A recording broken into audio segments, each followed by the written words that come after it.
Coconut oil is so great for the skin. Oh yeah, it is, OKC Bear. One-eyed weenus. You could mix coconut oil, baking soda for toothpaste. Ooh. I heard coconut oil whitens and remineralizes teeth. Hey, love! Yo, Amy! George, stop. I'm now never not covered in coconut oil.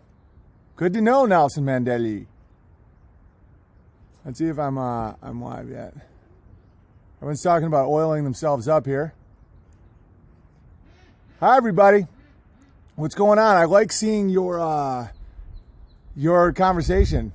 You guys are having a very nice conversation this morning. You guys are talking about the wonders of coconut oil on the skin. I actually have castor oil right now on my skin. It's great.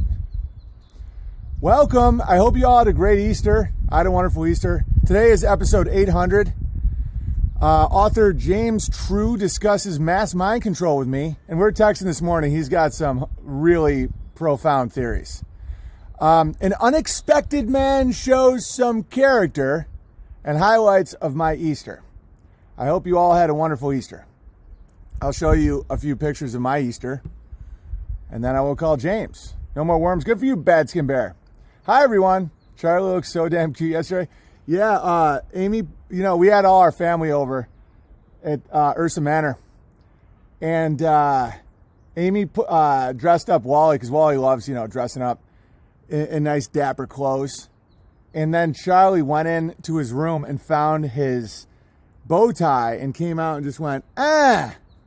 And so we put him in a bow tie. And yes, he obviously looks like Winston Churchill. I'm trying to not compare him to Churchill too much because I don't want to get him a complex that he looks like a genocidal madman. But it's complete. You'll see. I'm about to show you guys. Now I'm going to call. I have a lot for you guys today, by the way. But so here is a young Winston. That's a young Winston Churchill yesterday at Easter offering a egg to the bunnies. That's just a candid shot. Like, that wasn't planned. That wasn't like, hey, Charlie, let's put Charlie in a bow tie and have him hold it. Dude, I was just sitting there, and I just look over, and I see my son holding an Easter egg to the. I'm just like, click. None of these are planned shots, guys. This is not like This is candid shots at my house. Okay, here's another one. Dude, this is just my house. Yeah, what someone just said, I just broke up with my girlfriend. That's all right. Good for you. That's James True's base, legendary streaming. Oh, guys, you guys are in for it. He's a very, very smart man. Okay, so here is a young Winston Churchill being followed by a chicken. And then, if you were to pan out a little bit, you'd see Winston Churchill following two baby goats. And so he was so moved by the experience that he took his hat off. The only other time he ever did that was when he bombed Dresden. Again, I'm not going to keep this theme going after today because I don't want my son associated with the bombing of Dresden. Hey, chickens. I got some chickens behind me. BB, I got sucked into fear porn for about a week only to find out you were right again, batting 1,000, 998% at worst. No, it's 1,000, Granite Bear. All right, and then when I'm with Walter, you can see a young Winston Churchill following us. By the way, that's my dapper outfit. The best I can go with is pretty much a vest. All right. Just a couple other highlights. I don't know if reality is, or God is winking. Yeah, God's winking. Well, God's always winking. I have a new theory about how you know which path you're on in life. Like, does what you ask for get returned ironically and very torturously, or in like a really beautiful way?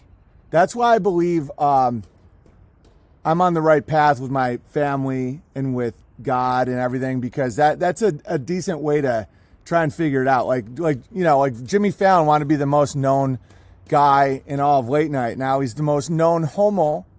You are pathetic, Jimmy Fallon. You did not read your terms and conditions. I think that's a good test. Anyway, because this is just too ridiculously funny. Coronavirus, Oakville, Ontario. Family hit with $880 ticket after going rollerblading. So, guys, we have another rollerblading incident. All right. I am going to quickly address some character I saw in an old buddy. As you guys remember, Sabo, he is a street artist. And I thought we were cool. We used to text a lot. I thought he was a cool guy. And then he came out and said that I was an anti-Semite and insane. And I was secretly working for CAA, my old agency in Hollywood. Okay, Sabo just made it right. Because this is the thing. I'm not going to hold a grudge against the guy because I think that he believed that about me. I think that what I was saying was blowing his mind to a degree where I must have been crazy. And so he just posted this today. Or no, that's a different one. Hang on, I'm going to just read this real quick. Kyneton sent me this. Remember when the sodomites in LA called Owen crazy for moving to a homestead so he could grow his own food? Who knew that a guy who studied authoritarian takeovers in college and had a huge career translating human behavior into comedy could see this coming? Right. And guys, I get it. This is why I'm like, I hold no grudge against Sabo because this is a really cool piece of art. He said, how are those cities working out for you? And he highlighted lies in cities. Hard fought Ursa Manor. And he highlighted your man. And then in all caps, which is very neocon, I really hope that he gets a handle on that. But he said, Owen Benjamin socially distanced for his beliefs for his comedy became his greatest punchline. Cool. I got no hard feelings for the dude because here's the thing. If you do stuff like this and you make it right without because he's not going to get anything from me. I'm not going to be like, all right, Sabo, here's some money and a gun. No, this is just for his character. And this shows me his character, which is good. Dude, people are wrong all the time. It's, are you lying? Are you under the machine's control? Are you under the dragon's wing? Are you parroting what will give you back, endocrine responses? That's what me and James are about to talk about. But this is cool, and I'm glad to see this. I'm glad to see, and by the way, guys, if tomorrow he says I'm crazy again, and people are like, "Oh my God, Owen, you should never have trusted him. You must be humiliated." No, I won't. I'll be like, "Oh, he's wrong again." Hopefully, he comes back to the reality. But good on Sabo. And I also recorded my morning routine again. After I talked to James. I'll show you guys that. Good man, Sabo, mistakes are only him. Right. Well, it shows that he's a living man. People that can't, in his world, admitting that I was right can cost you dopamine. James True has been talking about this for a while now, and I'm going to put up his picture here. One of our listeners sent me this. She really enjoyed one of James's streams. Humanity is not a virus.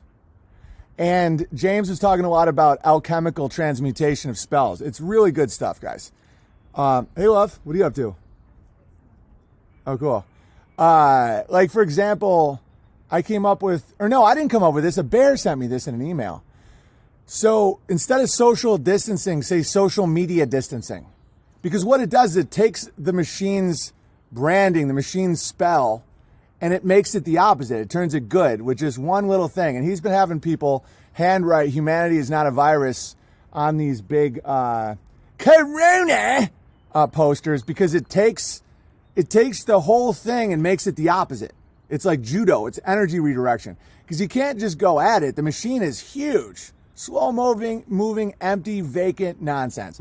All right, so I only have audio on my Skype, so I'm going to leave this up because that's a really cool statement to say, humanity is not a virus. And we're talking this morning about how the masks are to hide shame. Some really intense stuff. Mistakes are missed takes. Wow, you genius, Bear. You really just blew everyone's mind. All right. Let me give James a call here. There we go.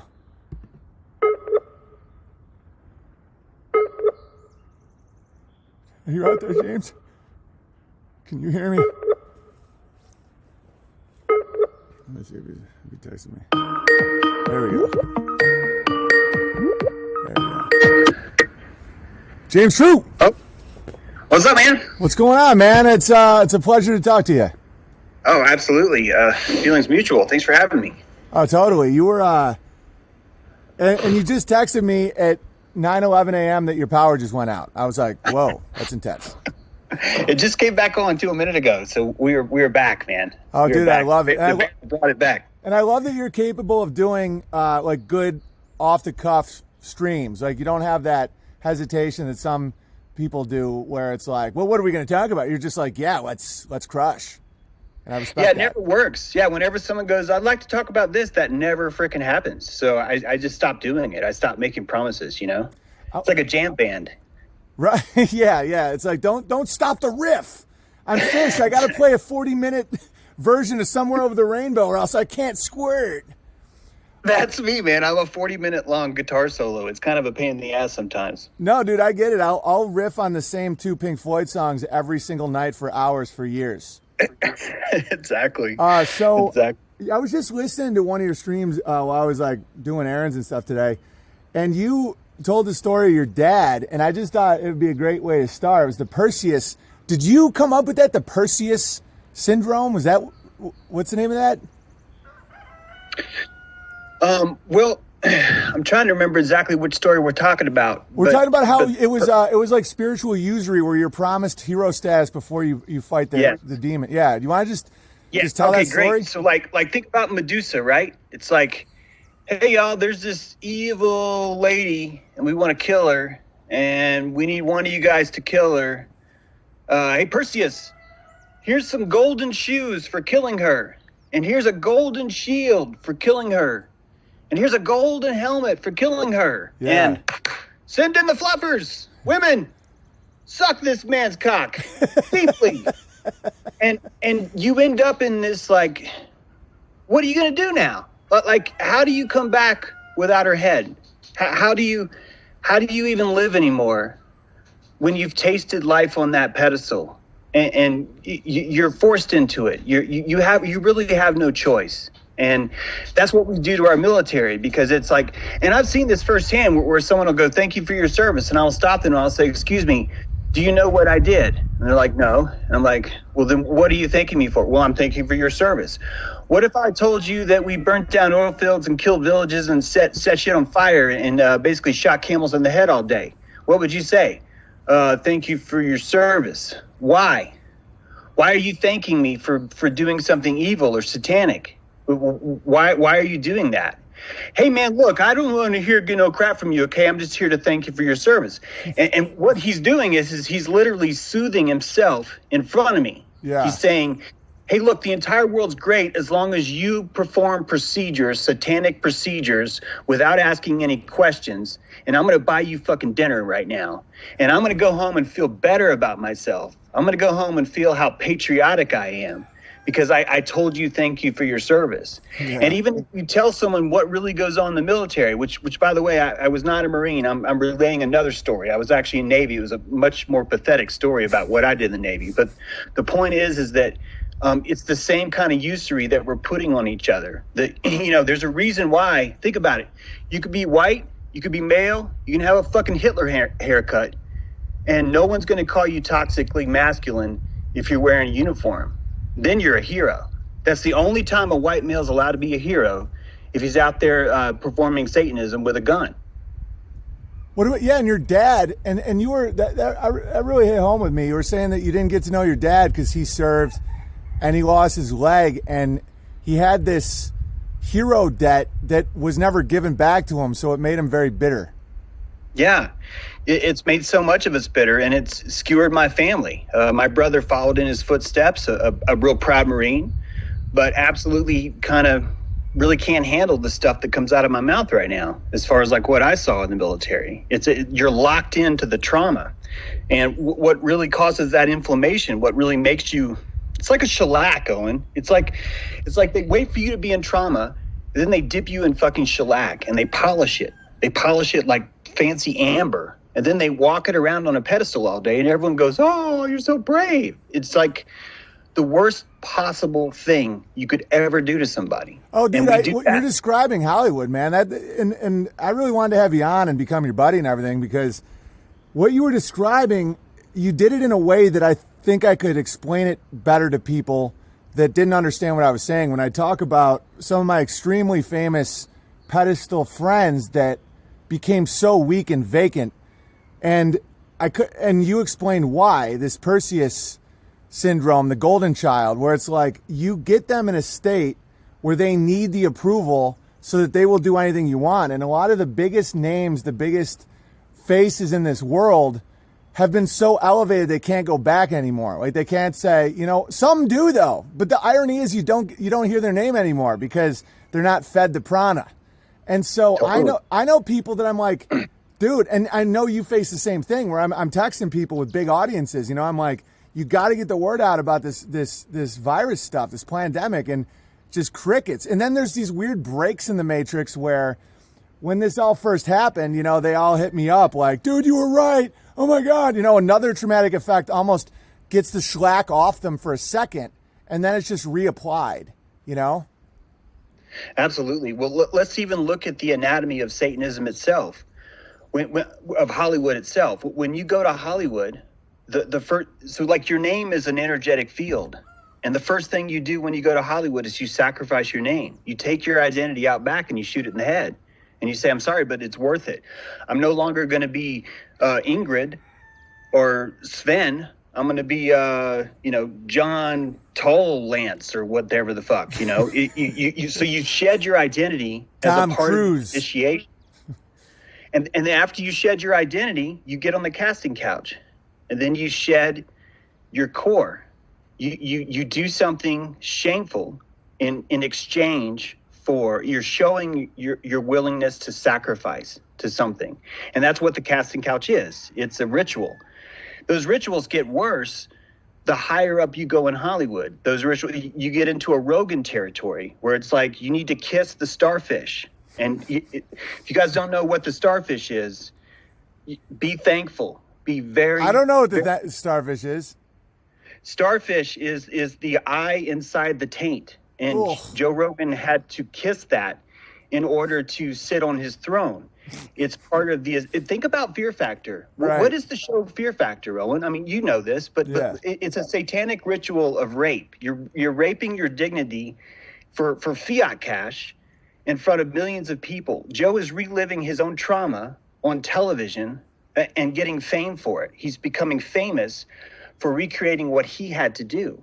Every time he watches someone else eat a scrotum or whatever, what he's doing is feeling better about himself. Yep. He's soothing the starfish ceremony that he had to go through.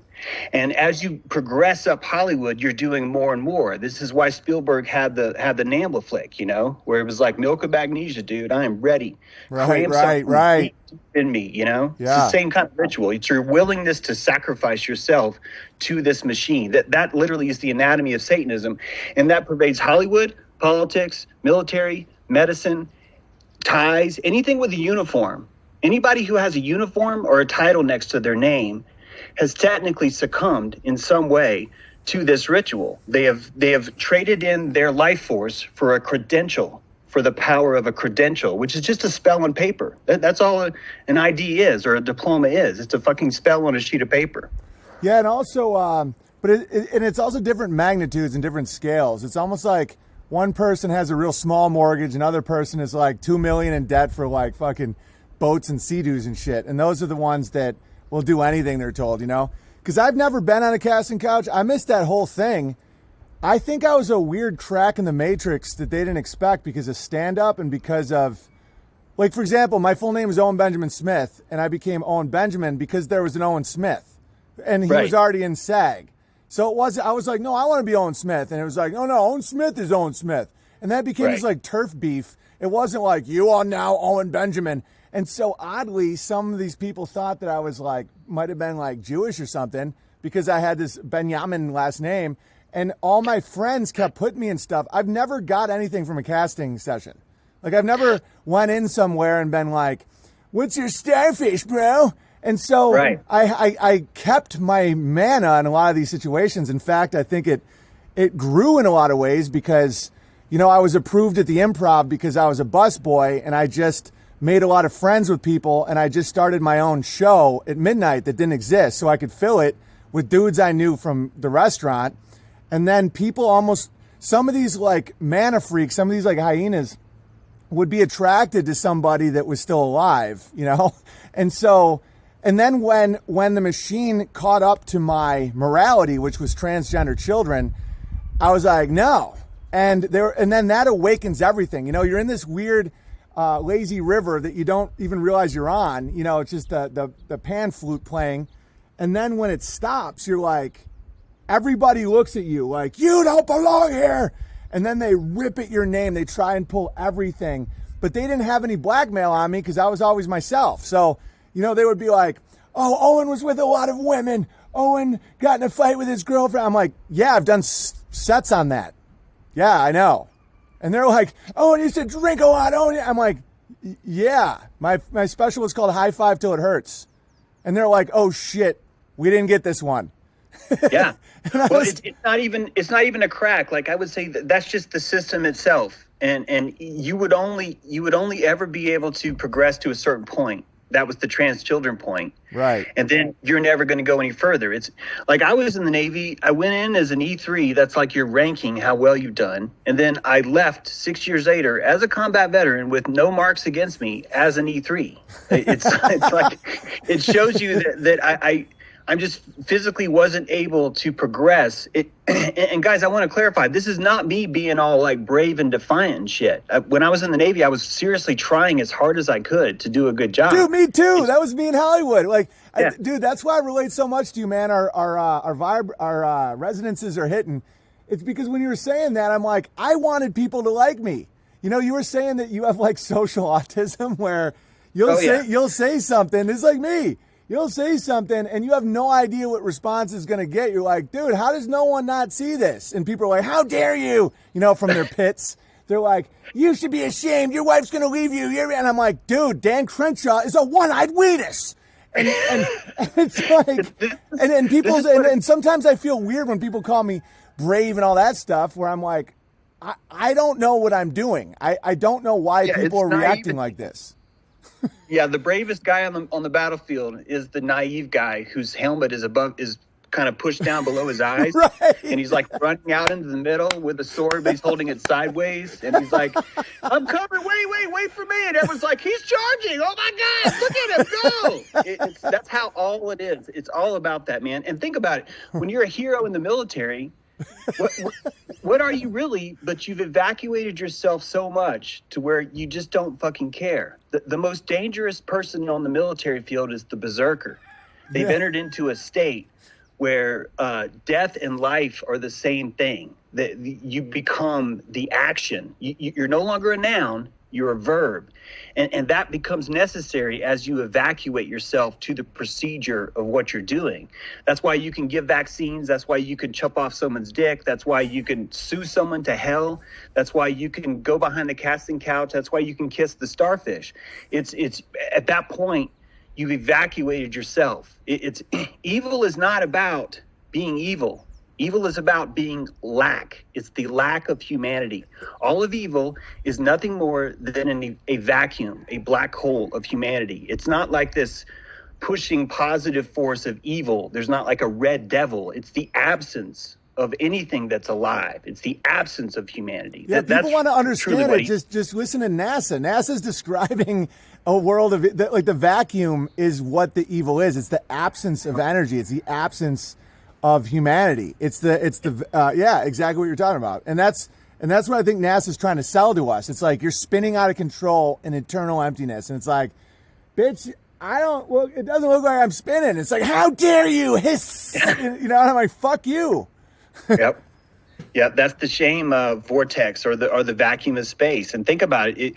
Your voice, your two towers, your vocal cords are your two towers. Like we have two towers too. And NASA's told you that your voice will never, ever, ever reach God because it's lost in a vacuum where there's no sound. There's no medium for it to even travel in.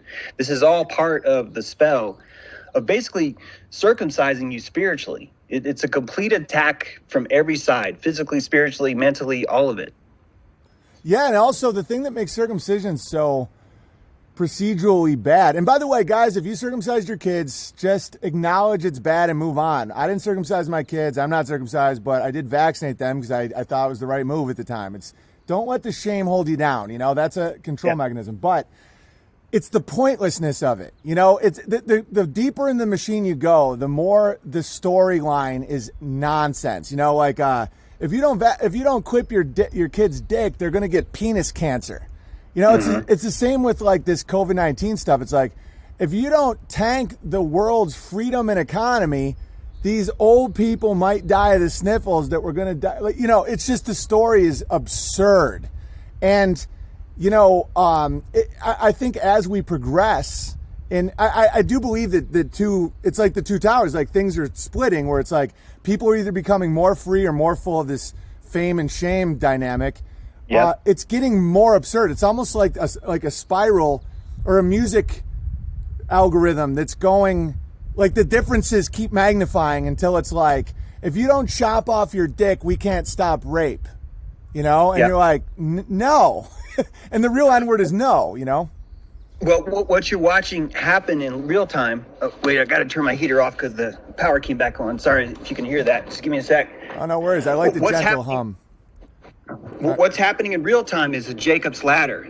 If you guys can picture what a Jacob's ladder looks like, it's two long, an anode and a cathode, you know, two long pieces of metal, and you're watching the electricity ride up that ladder.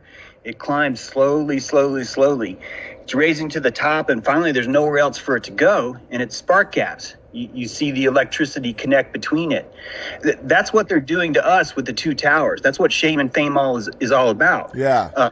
Hollywood is fame, and media is shame. Like, media is supposed to tell you how shitty you are. Hollywood's supposed to tell you how great you could be if you were one of us. Right. It's the polarity of the anode and the cathode, and that's where you do magic. You take that power, that exchange between the two, and you create the spark gap, and you redirect that energy somewhere. Yeah, and just grounding it. You know, it's I love that you have the humanity is not a virus.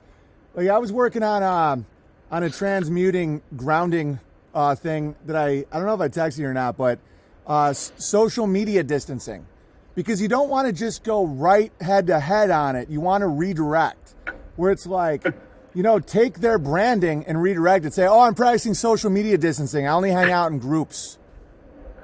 You know, and that people just be like, what? You know, it's like the Judeo-Christian Holocaust.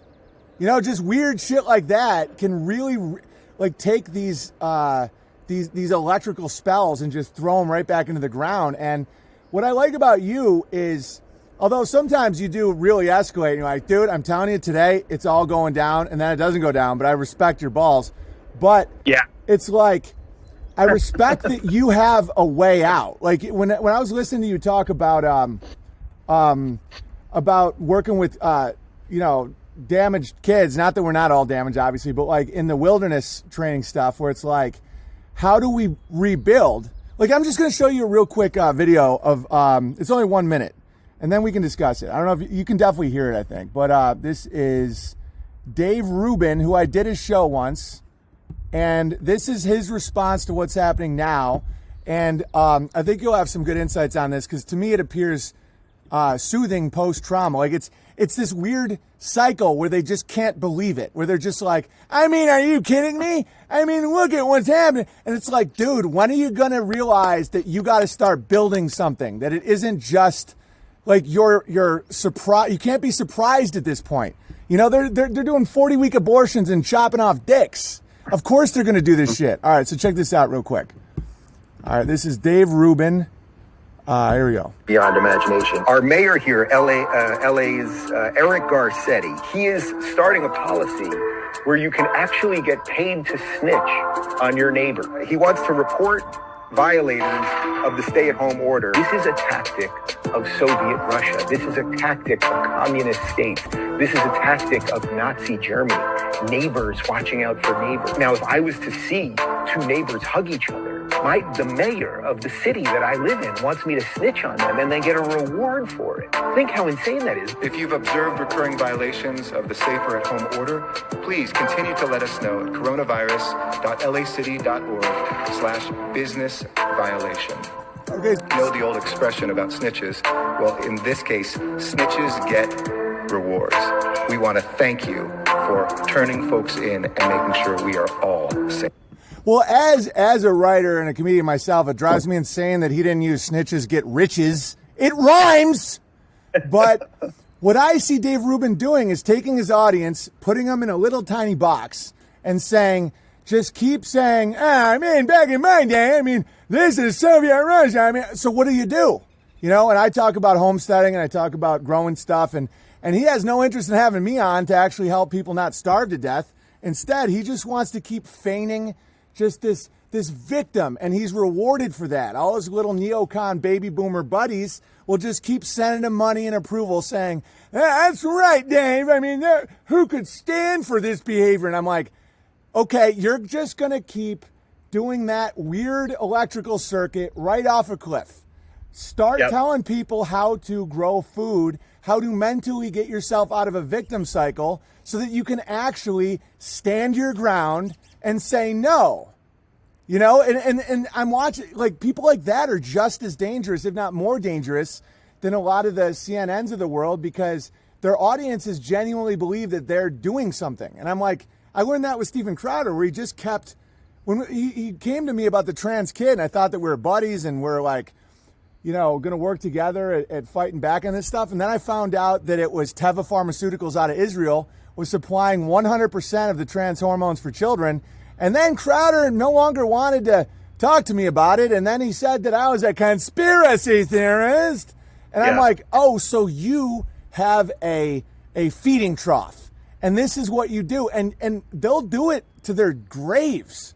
And they'll just keep going until someone just says, stop teaching people to self-soothe. Because the world is free and beautiful and growing. And these psychopaths can't touch a free man.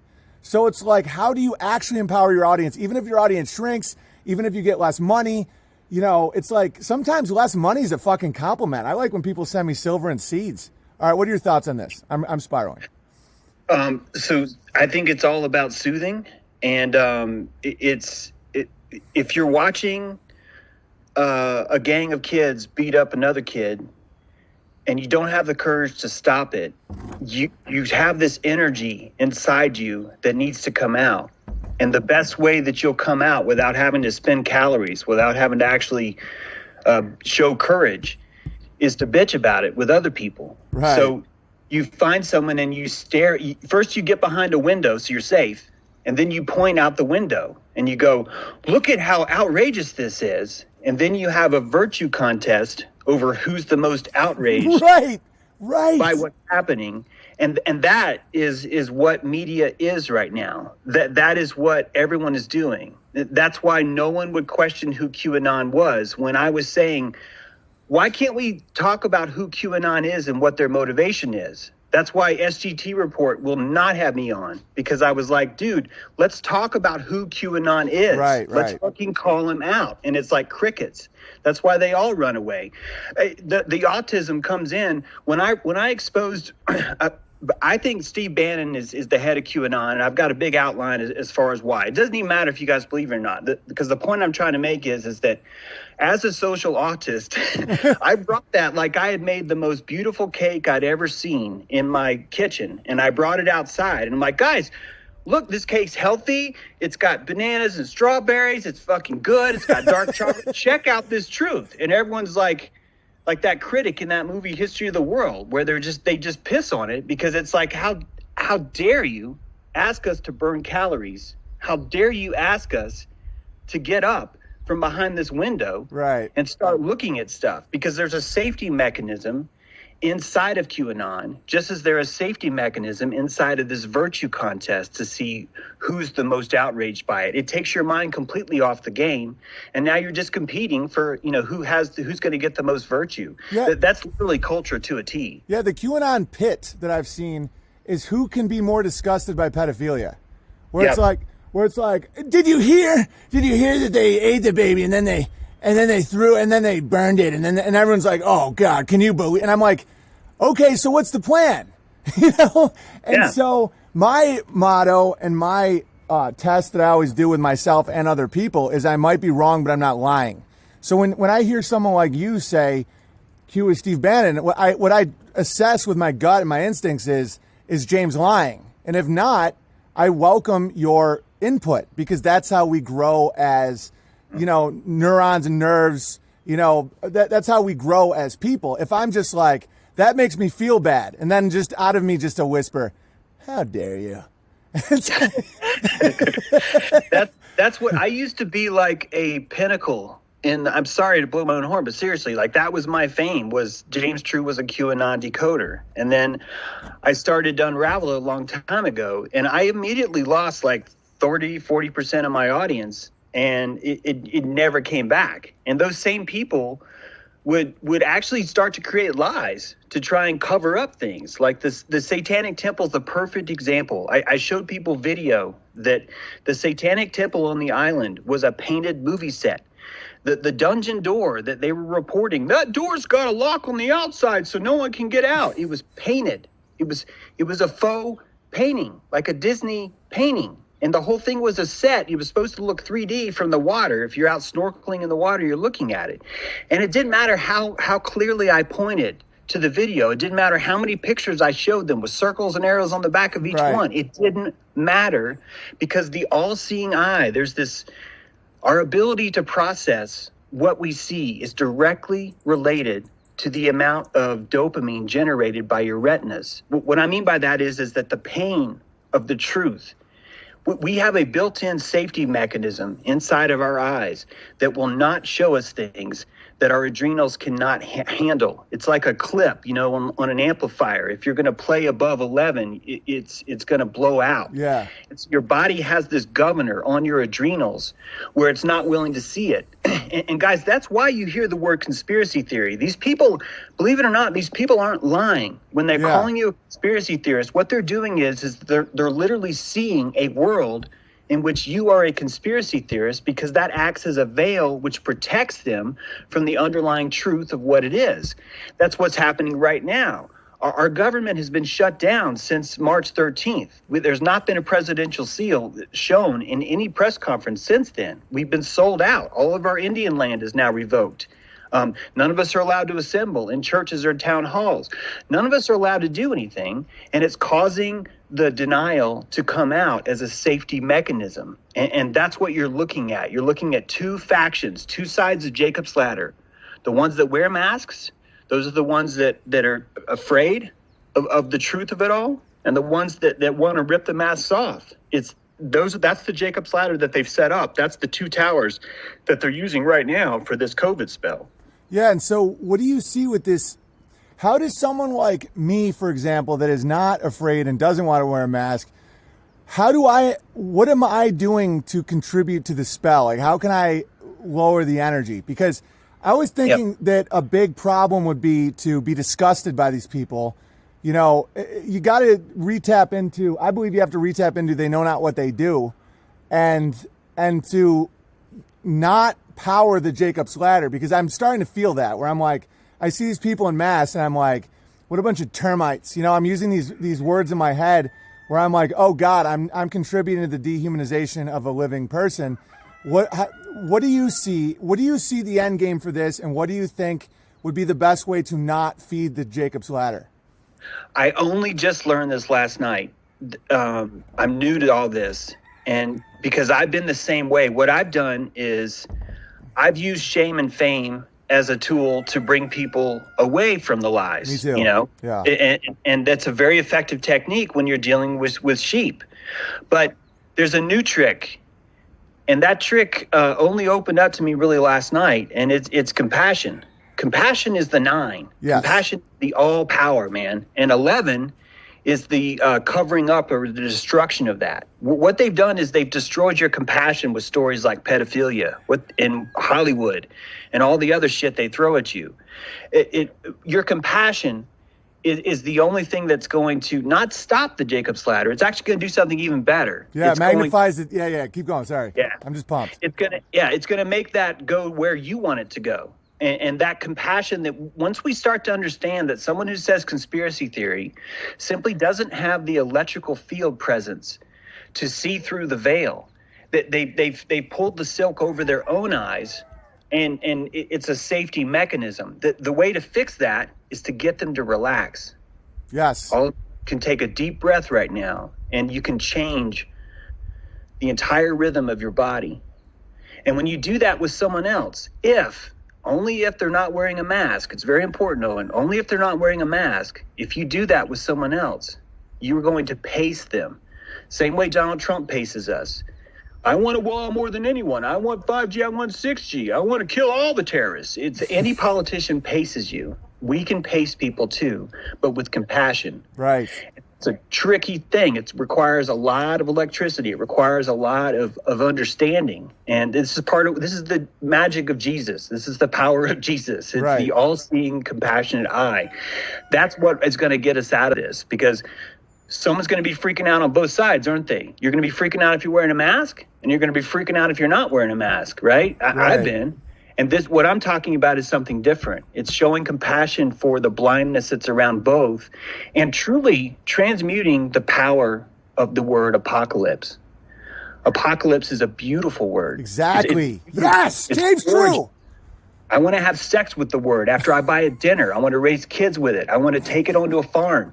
I want to do all the things with apocalypse, because it's behold the pale horse, Nantahala, the noonday sun. The pale horse is the high sun of noon. It's showing light on everything, but we've been told it's famine, it's evil, it's destruction. It's all it is uncovering. We should all embrace that with compassion, because if you have nothing to hide, you're going to love things being uncovered. 100%. And that's what's going to freak people out. In fact, I think that's why people are wearing masks right now. I think that the masks are a sign of shame. People actually have shame electrically, I'm talking about. They have shame built up from their entire life of all the propaganda and bullshit. And we pretend that we're wearing masks because of our reasoning, but your mind is just scaffolding. It's just going to build reasons it's just going to build shit. We need to stop listening to what people say and just follow their energy. And what you're seeing with the mask is people are ashamed of who they are. They're ashamed of the apocalypse. It's like they feel the energy coming, and they're so afraid of it because of the self-hatred that's been injected inside them, just like a vaccine, just like a virus. It's all the same attack. The attacks are always as above, so below, on every single level. It's the same kind of attack. Yeah, and they want you to cover up. Yeah, because I've tried the same stuff that you have. Even though the whole virus thing is nonsense, I still try to appeal with facts, where it's like, even with their story, a virus is a micron and it spreads 20 feet with a sneeze. A mask doesn't do anything, but they're like, get away from me. And I'm like, oh, this isn't about that. This is about, because I think one of the reasons this whole thing popped off and it started recruiting all the emptiness in people is because so much was being revealed. People were really, really, really starting to see 9/11, moon landing, Sandy hoax, all this stuff, and they needed a mask, And so this will really help people with this, because this is my cross to bear too. When I see the mask, it's so easy for me to be like, don't you know what you're doing to my children? But that's Jake. I'm the positive 8 or the negative 8 with absolute value is the same magnitude. So it doesn't matter which direction I go. If I'm feeding that, it feeds the empty vessel. Let me show you another really quick clip. This is because I also think it's important right now that no matter where you see the truth or where you see strength or courage or grounded men, be like, hell yeah. If Hulk Hogan wants to tweet about how this whole thing is a good way to reconnect, support the Hulkster. Right here we got a bunch of inner city black dudes and a cop, and the black dudes are crushing. Like, watch this. This is comedic. This could really help lower the mask. All right, watch this. Hang on. Okay, 3/4 of the country is dying. Okay, that's some real. I'm blood. That's real. Okay. Okay, so here you have a cop who says something that's unbelievably absurd, and the black dudes are just like, ah, and that's so grounding. You know, when I see that, I'm like, yes, because this dude, this cop is scared. He's spiraling. He's like, you know, statistics, and it just kind of redirects the whole energy. Like the black dudes are like the cop loses all their prana, and in that moment, because he's just yelling and spiraling and saying that the sky is falling, and the dudes that just are chilling, not that he's their enemy, but just like, look at this crazy white dude with all his numbers. And here's another quick video. This is Matt from Quantum of Conscience, who's a champ, just posted this. It's only 2 minutes, but this is a great way to visualize what is happening with grains of rice. Here we go. Thanks to Dave. I don't know who Dave is, but just go to Quantum of Conscience. I'm going to try to put things in perspective here with this big pile of rice. I bought this today. This is roughly 80,000 grains of rice. Okay, so this is about 3 pounds of rice here. So I'm going to have this represent the global population of roughly 8 billion. Okay, so we're going to try to do some math here. We're going to try to put things in perspective. Here we go. Every year, 16 million people die from cardiovascular disease. That's 160 grains of rice. From diarrhea, 16 million.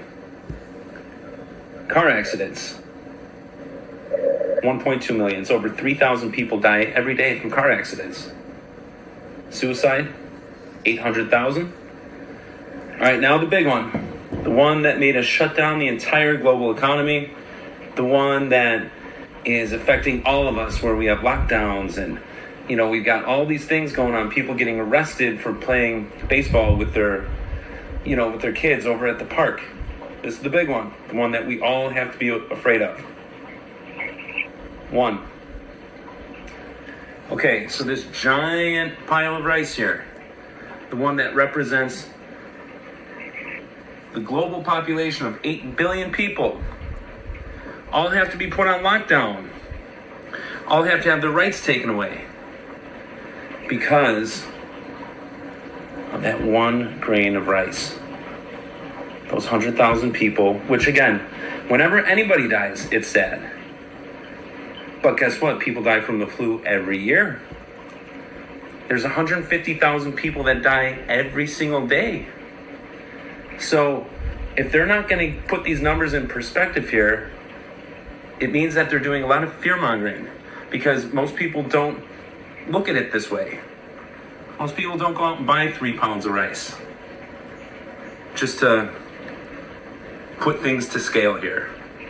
So there's an agenda behind all this. Don't believe the hype. Go outside, get sunlight, enjoy life. That guy gets it, because rice is something I do completely understand. All right, what are your thoughts on this whole? I heard you talk about like hunt the witch or whatever. How is it? James, just go off. Tell me some stuff. How is this all working? Tell me about the shame with the mask. Tell me about the eyes and the dopamine. Just do your thing, my brother. So the retina, I can't stress enough how your eyes have 3 different ways of controlling how much light comes in. First is your eyelids, right? You can open and shut your eyes. That's going to be a big controller. Second is the dilation of the pupils, you know, the amount of the aperture of your actual pupil itself. But there's a third way. Most of us don't know on purpose. Most of us don't know this, but all of your, when I say all, I mean like most of your dopamine is generated directly in your retinas. So the amount of good chemicals you feel and the amount of constriction from good chemicals you feel is directly tied in to your sight, to what you see. Now, I want you to picture that all around you right now are a bunch of energy and things that are just too scary for you to fathom or see. So scary that your entire endocrine system, your adrenals, get overrun and you enter into shock. You're just like when you feel fear in your skin sometimes. You're trembling, you're burning millions of calories more because you're processing this energy. And your entire system is on full tilt. Scotty in the engine room has turned the warp core up to 100%. Your shields are hot, hot, hot, hot. You cannot live 80 years of your life on full shields at 100% warp core. You're going to break down. You're only going to live a few years if you do that. Right. So your body has a necessary throttle inside of it. It's sort of like a clutch, where it's you're going to push that clutch in just enough to where you can still get around town. You can still live and survive, but you're not just freaking out all the time. You're not just overloaded on stuff. Yeah. And the Great Awakening is literally the aperture inside your adrenals opening up. This has been happening for 20, 40 years. If you look in Europe, the Great Awakening happened a lot longer before it did America. But these people have been placing the snooze bar on the Great Awakening. They've been hitting that snooze button over and over again while they prepare for it. That's why QAnon came out. It was a magnetic sucker to rule in anyone, to make them go back to sleep by calling you woke. You went from being Great Awakening into being woke. When someone's woke, they no longer need to be awakened, do they? Because they're how woke. dare you? How dare you? Anyway, go on. Thank you. That's why Linda Sarsour had a campaign a few years ago where there's like 30 strong black women in a black t-shirt with white letters that said woke, and they're all wearing the same thing. And right now, if you go on Facebook, you will see an ad from Donald Trump selling you a white hat that says the words woke in black. It's the same magic. People are convincing you that you don't need to wake up because you're already woke. And that's what's causing the Great Awakening to be stifled so long. So all of this is about our retinas. And it's interesting because it really hit me last night from talking to Benjamin in private. There's a lot of truth coming from Benjamin's, by the way, that the all-seeing eye is really just the ability to see the world exactly as it is.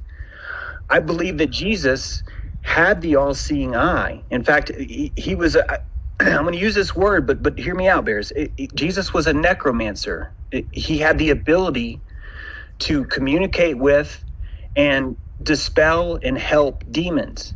Now, it's been listed in the Bible as he cursed demons, he cast them out, but really think of it as he's able to perceive. He's able to see all the energy in the world at the same time through his compassion. Right. And his compassion is what made him a necromancer. Now, on the opposite of that compassion, you have other dudes that don't have compassion, that instead are bent by this other kind of energy, this shame, fame, this two towers kind of thing.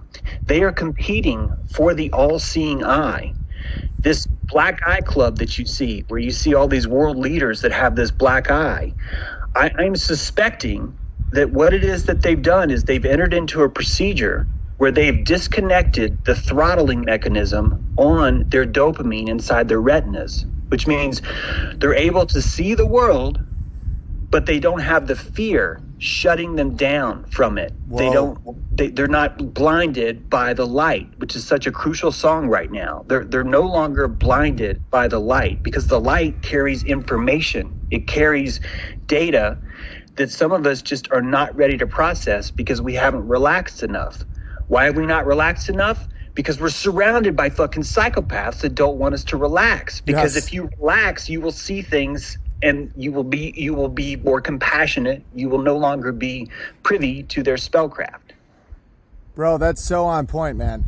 I love that, because it's like, because I've been seeing stuff too. I don't really want to get into it because I don't want to just be labeled all kinds of crazy shit. But like, the more you stop betraying yourself and you stop betraying your ancestors that you talk about, the more you see shit, and you visually see things. Like, you see, they call it synchronicities. They call it, you're more engaged in the story of life somehow. And it happens all the time now, to the point where it's Me like, too. Yeah, to the point where if I got too into it, it'd be too easy to just be like, oh, that guy's fucking crazy. But the good thing about the Bears is they've witnessed all of it throughout.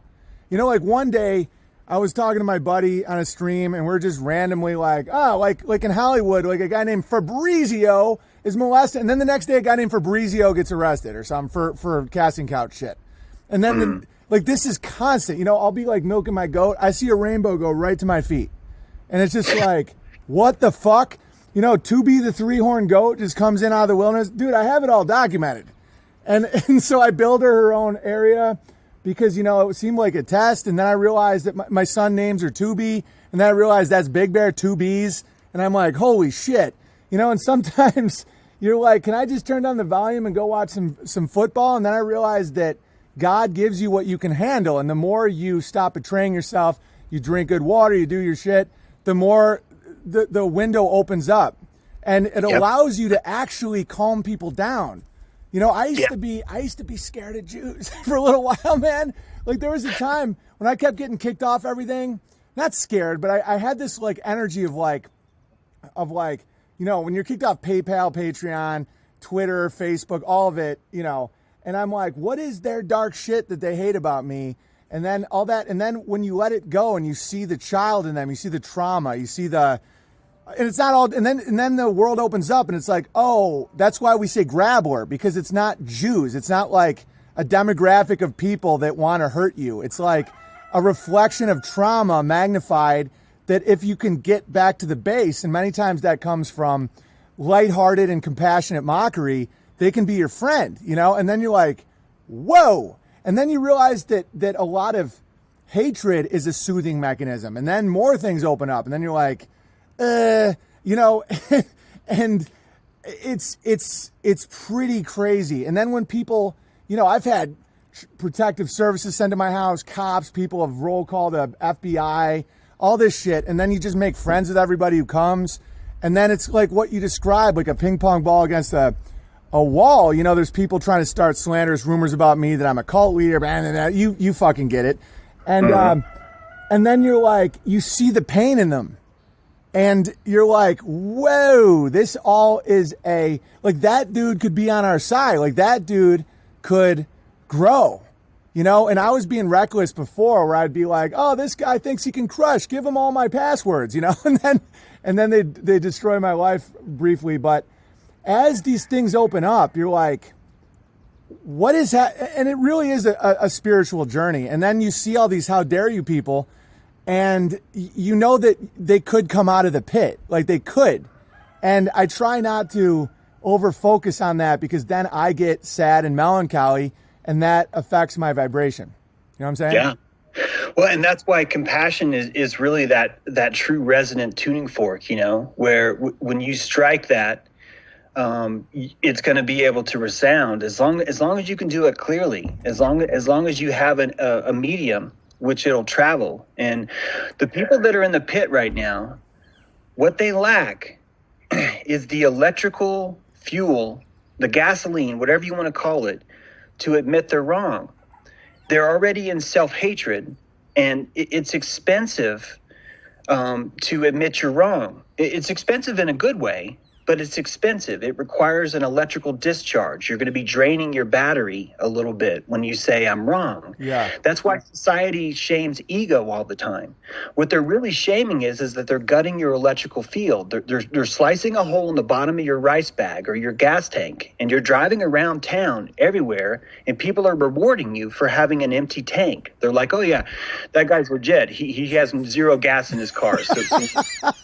So true. And what does it feel like when you're at an intersection and an old lady's about to cross the street, but you're on empty and you don't know if you're going to make it? Are you going to fucking get out and say, hey, let me help you? Are you going to yell out the window, will you hurry the fuck up? Or are you just going to gun it and hope for the best? Right. This is what we do to each other. We create this state of desperation. And remember what I said, desperation is the opposite of relaxing. So your retinas are going to see less. The aperture is going to be closed. Your compassion is going to be closed from that. That's why I keep trying to reinvigorate words like ego, pride, and ignorance. These are all crucial. In fact, I'd love to say right now that I was totally wrong a few days ago. I saw this Passover sacrifice, and I saw a quick, fast coming of death, and I freaked the fuck out on it. And I told all my followers, and I'm sorry I told you guys wrong. I wasn't using I made a mistake. Dude, it made me respect you, man, because I'll tell you what, because you knew, hear me out real quick, man. It's like, you believed it, and you knew the consequences, and you did it anyway because you thought you might have been able to help people. And, you know, me and James are texting, and dude, that's how this prana energy economy that you're talking about actually works. It oddly made me trust you more because I was like, oh shit, usually people do these, like manipulative people do predictions 20 years in the future so they can collect all this cash before, and then just bail. I'm like, this dude really thinks that, you know, James thought that the Space Link was going to go over Florida, Texas, New Mexico and send a vibration to kill 2,900 times 19 people. And so he's telling me, and I'm taking it with a grain of salt, but I'm still like, hey, Coddington, leave your fucking window open. Aren't you in Florida? Right. And so I'm excited to have you on. And I was going to ask you to come on Saturday, but I'm like, how about Monday? I don't want everyone to freak out. Yeah, and I'm glad you did. Yeah, because I had so, some great realizations since then. Dude, but see, that's valuable. See, we live in an economy of like energy vampirism where someone would look at that and say, oh, he's not valuable. He made a prediction that didn't come true. It's like, no. That guy weighed the energy output and input. That guy had enough value, self-strength, where he could do that and then own it and be like, my bad. And because you're actually building reality with people. I do this all the time with people. And so when people act like, oh, you know, it's like, and the same people that would act like, oh, you were wrong. It's like, what are you doing right now? Watching CNN and then some pornos. It's right. and I like that you give people empowering tools because that's why I tell people you don't get to have these negative or like these critical opinions here until you stop watching pornos for 6 months. Stop watching media. Stop watching porn. It drains you. It turns you into a drained voyeur, and it turns you into a self-hating, fearful little freak. I've been there. I used to, like the Situation Room, have windows open, just whacking. Dude, you don't know reality until you stop watching porn, until you start holding on to your jizz strength. And I know that sounds a little vulgar, but trust me, the world is infinitely more vulgar. You just don't see it yet. And so when you do that, people then can stand. You know, someone could hear you talk and say Jesus, like a devout Christian can hear you say Jesus is a necromancer, and they don't freak out because they have enough strength in their faith and inside them where they go, well, I disagree with that, but I want to hear what this strong man has to say because he could help me, help my family, help me see something I don't see. And that's what's missing right now. But it's growing, you know, because it's so important. Like, I'll have Crow on. And the first time I had Crow on, all these people emailed me, how dare you have a pagan on? Oh, he's not even Christian. He doesn't support our Lord and Savior Jesus Christ. I'm like, and I was like, you're soothing. This feels like fear. Like, Jesus Christ makes me feel strong. I'm like, this man is telling the truth, and you should reconnect to the cycles of nature, or else you're not going to get a good harvest, man. Your goats will die. And it's like, and the beauty of this stream and your stream is I genuinely think it helps people get out of the pit. And that's why I do it every day. I don't have to fucking do this every day. It's like, I really think it helps.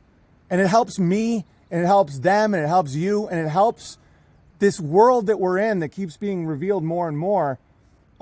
Just keep our roots, man, and to stop betraying ourselves, to stop, you know, everything that came before us, to say, oh, white privilege, like to stop living in the upside down, like we're these thirsty, hungry hyenas, like stop.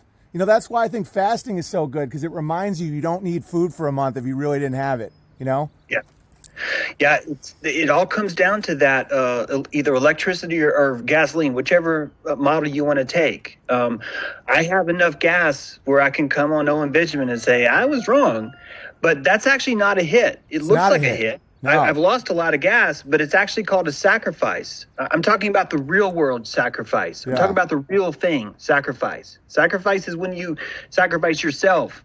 Not when you go take someone fucking else. Right. Like an innocent fucking lamb. That's homicide. Right. That's like not sacrifice. Like an innocent, like killing a lamb that trusts you for no reason is not a sacrifice. That's an act of psychopathy. What that is. What's that? That's an evacuation, isn't it? Because how do you come back through that threshold after you do that to your goat? You can't. But a sacrifice is when, in my opinion, you can, but it's just crazy painful. You know, every act, like I used to be pro-choice back in the day. I was never part of an abortion, but I used to be like, oh yeah, it's a woman's right. And dude, for me to admit what it is hurt badly. that I could spread that meme out of ignorance. But again, you know, I've been, you know, you were in the Navy. I was in the Hollywood Dream Machine. You know, I've wasted women's time. I've been a part of things that, you know, there's always a road back, but the farther you go, like the more you're like, okay, I'm gonna kill innocents for power. Coming back is fucking hard. But I've seen it. I've seen people that have done crazy shit in war, and they have, you know, I know that you don't like the humble. I think we see words differently sometimes, but to humble yourself and say that, like, to admit what it was you did. You killed a child, you know, and then from there, you know, start again. You're gonna have like no prana for a bit, but you're gonna then rebuild. I don't think there's ever a way to not come back. And you know, I mean, dude, I used to do stadiums, bro. Like, I know what it's like to have that level of fame and then shame hit you. And dude, you just pick the thorns out of your side and you just keep going, man, and you can rebuild, you know? I think that you can do that if your internal system is sound, Owen. And that's why people like you, is because your internals are sound. It's if they're not sound, and that's what's suffering most of our people today. And it's actually why people don't understand the language I'm using. I'm surgically changing the meaning of words right now. I love it. Because I want to provide footholds in this pit that people can use to climb out. And if you don't have those footholds, you're never going to make it out. And that's why I say ego is a good word. That's why I say pride is a good word. That's why I say reputation is actually not as important as pride. But we live in a world where reputation is the only thing that matters. Pride doesn't. Pride is an internal feeling. Reputation is an external feeling. Ego is an internal feeling. All of these, humbleness, the reason why I object to humbleness, I'm not objecting to you being humble, but the word humble is something that you are called by other people. Other people notice your humility. That creates a public flogging ritual, where each of us go out and hit ourselves in the back with this cat of nine tails and compete for the energy of the zeitgeist. That there's a certain amount, you know, everyone's emptied of gas, but there's like an inch of it on the ground. And some of us are licking it up. And that's virtue licking. They're licking that up and they're giving it to the person who deserves it the most. So you'll see contests where it's like, well, I was abused more than any of y'all. Therefore, none of you guys count. None of you guys were abused at all because I was abused the most. It's that kind of thing. So dude, Hollywood's drowning in it. You meet a girl at a party. It's like, oh, excuse me, I got to grab a beer. I was raped, everyone. I was raped twice. I was raped by a lion. Oh, you get the beer first, Tina. And then if you're just simply like, the fuck is wrong with you guys? And that's called masochism. When you splinter a mind, it's going to go one of two ways. It's going to go to one of two towers, isn't it? It's going to either be a sadist or a masochist. And we've created a world where most of us, the people, these are who the media talks to, or pretty much have to be masochists, while the Hollywood elite gets to be sadist. Same with the Jews, guys. The Jew is abused on the pedestal just as much as the non-Jew as the goyim is abused in the pit. It's the same. It's the same kind of abuse, guys. You're preaching the truth. That's why I try to bring them down, because I'm like, oh, I'm the special boy, aren't I, mommy? We have all the money. Dude, it helps Jews. I get emails from Jews all the time that I wasn't just, you know, because you have the negative version questioning some events in the 40s that are like, they're like, oh, we got to fire up the ovens, boys. I'm like, what ovens? Exactly. I like humor does such a good job with this, where it's like, man, I used to like Hitler until I found out he didn't kill 6 million Jews. and again, the laughter, dude, because when I do a joke, I always, especially when it's that intense, I always think, who's it going to help? Who's it going to free? That frees Jews. Think about the moral suffering of being a special boy, golden boy, but in the pit of your soul, you think that people hate you so much they turned you into soap while they're fighting a two-front war for no reason. And it's like, that makes you the ultimate slave. That's why they can use these guys and put them as CEOs and then kick out good family men like me off their platforms who's making them tons of money for no other reason, just that I'm challenging the system. Them doing that hurts them, not me. And so that's when it really freed me, where I'm like, who needs this more than the Jews? You know, like these people that are you're the chosen people, you're the special boy, you know, and then also at the same time it's like, but they hate you. And that two tower thing makes them so twisted. And I've seen them grow out of it. I've seen them, you know, one of the biggest groups of people that used to watch my streams on YouTube was fucking Israel. That's why I think they kicked me out, because they're so sick of survivor's guilt and special boy shit, you know? Yeah. Well, look at Joe Rogan. I mean, he's literally made he's turned it. This is how you develop a fetish. I mean, there's actually a couple different definitions of the word fetish, but this is how you develop what most of us call a fetish. You find your sadism, and then you turn it into something you like. You start to enjoy it. So Joe Rogan gets off on the lies. He gets off on the psychopathy now. Look at Macaulay Culkin. Guys, he was completely butt raped as a child, and now he's wearing bunny ears on TV, playing the victim. Like, hey, come catch me, come rape me. We've created a culture where that is prevalent. That's why when they see people wearing masks, when they see us complying with all this stuff, when they see you literally washing your hands in cancer-causing agents, it's that kind of sadism that starts to compete with itself the exact same way as the masochism starts to compete with itself. Do you see what I mean? Of course, man. Yeah, that's why it's like when people are like, "Oh, I'm not worthy," you know, I'm not Jesus. I'm not worthy. I can't even have an opinion. It's like Jesus wanted you to rise and crush. Like Jesus is helping you shed your demons. You know, he with no sin cast the first stone, and then, you know, sin no more. Like the whole thing, the whole faith healing thing is basically just tell the truth, shed the lies. Like you were born in love, like the divine spark is within you. You are a man. You know, your ancestors were not privileged and toxic. Rise, you know, and then that makes men that are compassionate. You know, they have this sick, and I know you know this, but I'm just for the audience, it's like they have this sick system where they make you think that unless you despise yourself, you will be, if you don't despise yourself, you'll be dangerous, when the reality is the people that despise themselves are always the executioners, always the ones that are dangerous. They're always trying to ruin your life and then laughing my fucking ass off. Like those are the people that hate themselves the most. And if you show love and strength, but see, the beauty is when you get more love and strength, it doesn't hurt. And you can actually reawaken them, and they become bears, you know? Absolutely. That's why there's all these ceremonies. There are rituals that are placed in our culture. There's actually a religion here that none of us recognize. There's a Saturnalian religion that has been here for so long that it's congealed into the concrete. It's no different than trying to explain to a fish what water is. These rituals are so deep in us, we never even recognize them. It's the black coats and the white coats. And they have all these rituals that you go through where credentials becomes wisdom, where everything's backwards inside this realm, where following procedure, which is really just evacuating yourself, is leading you closer and closer into this religion.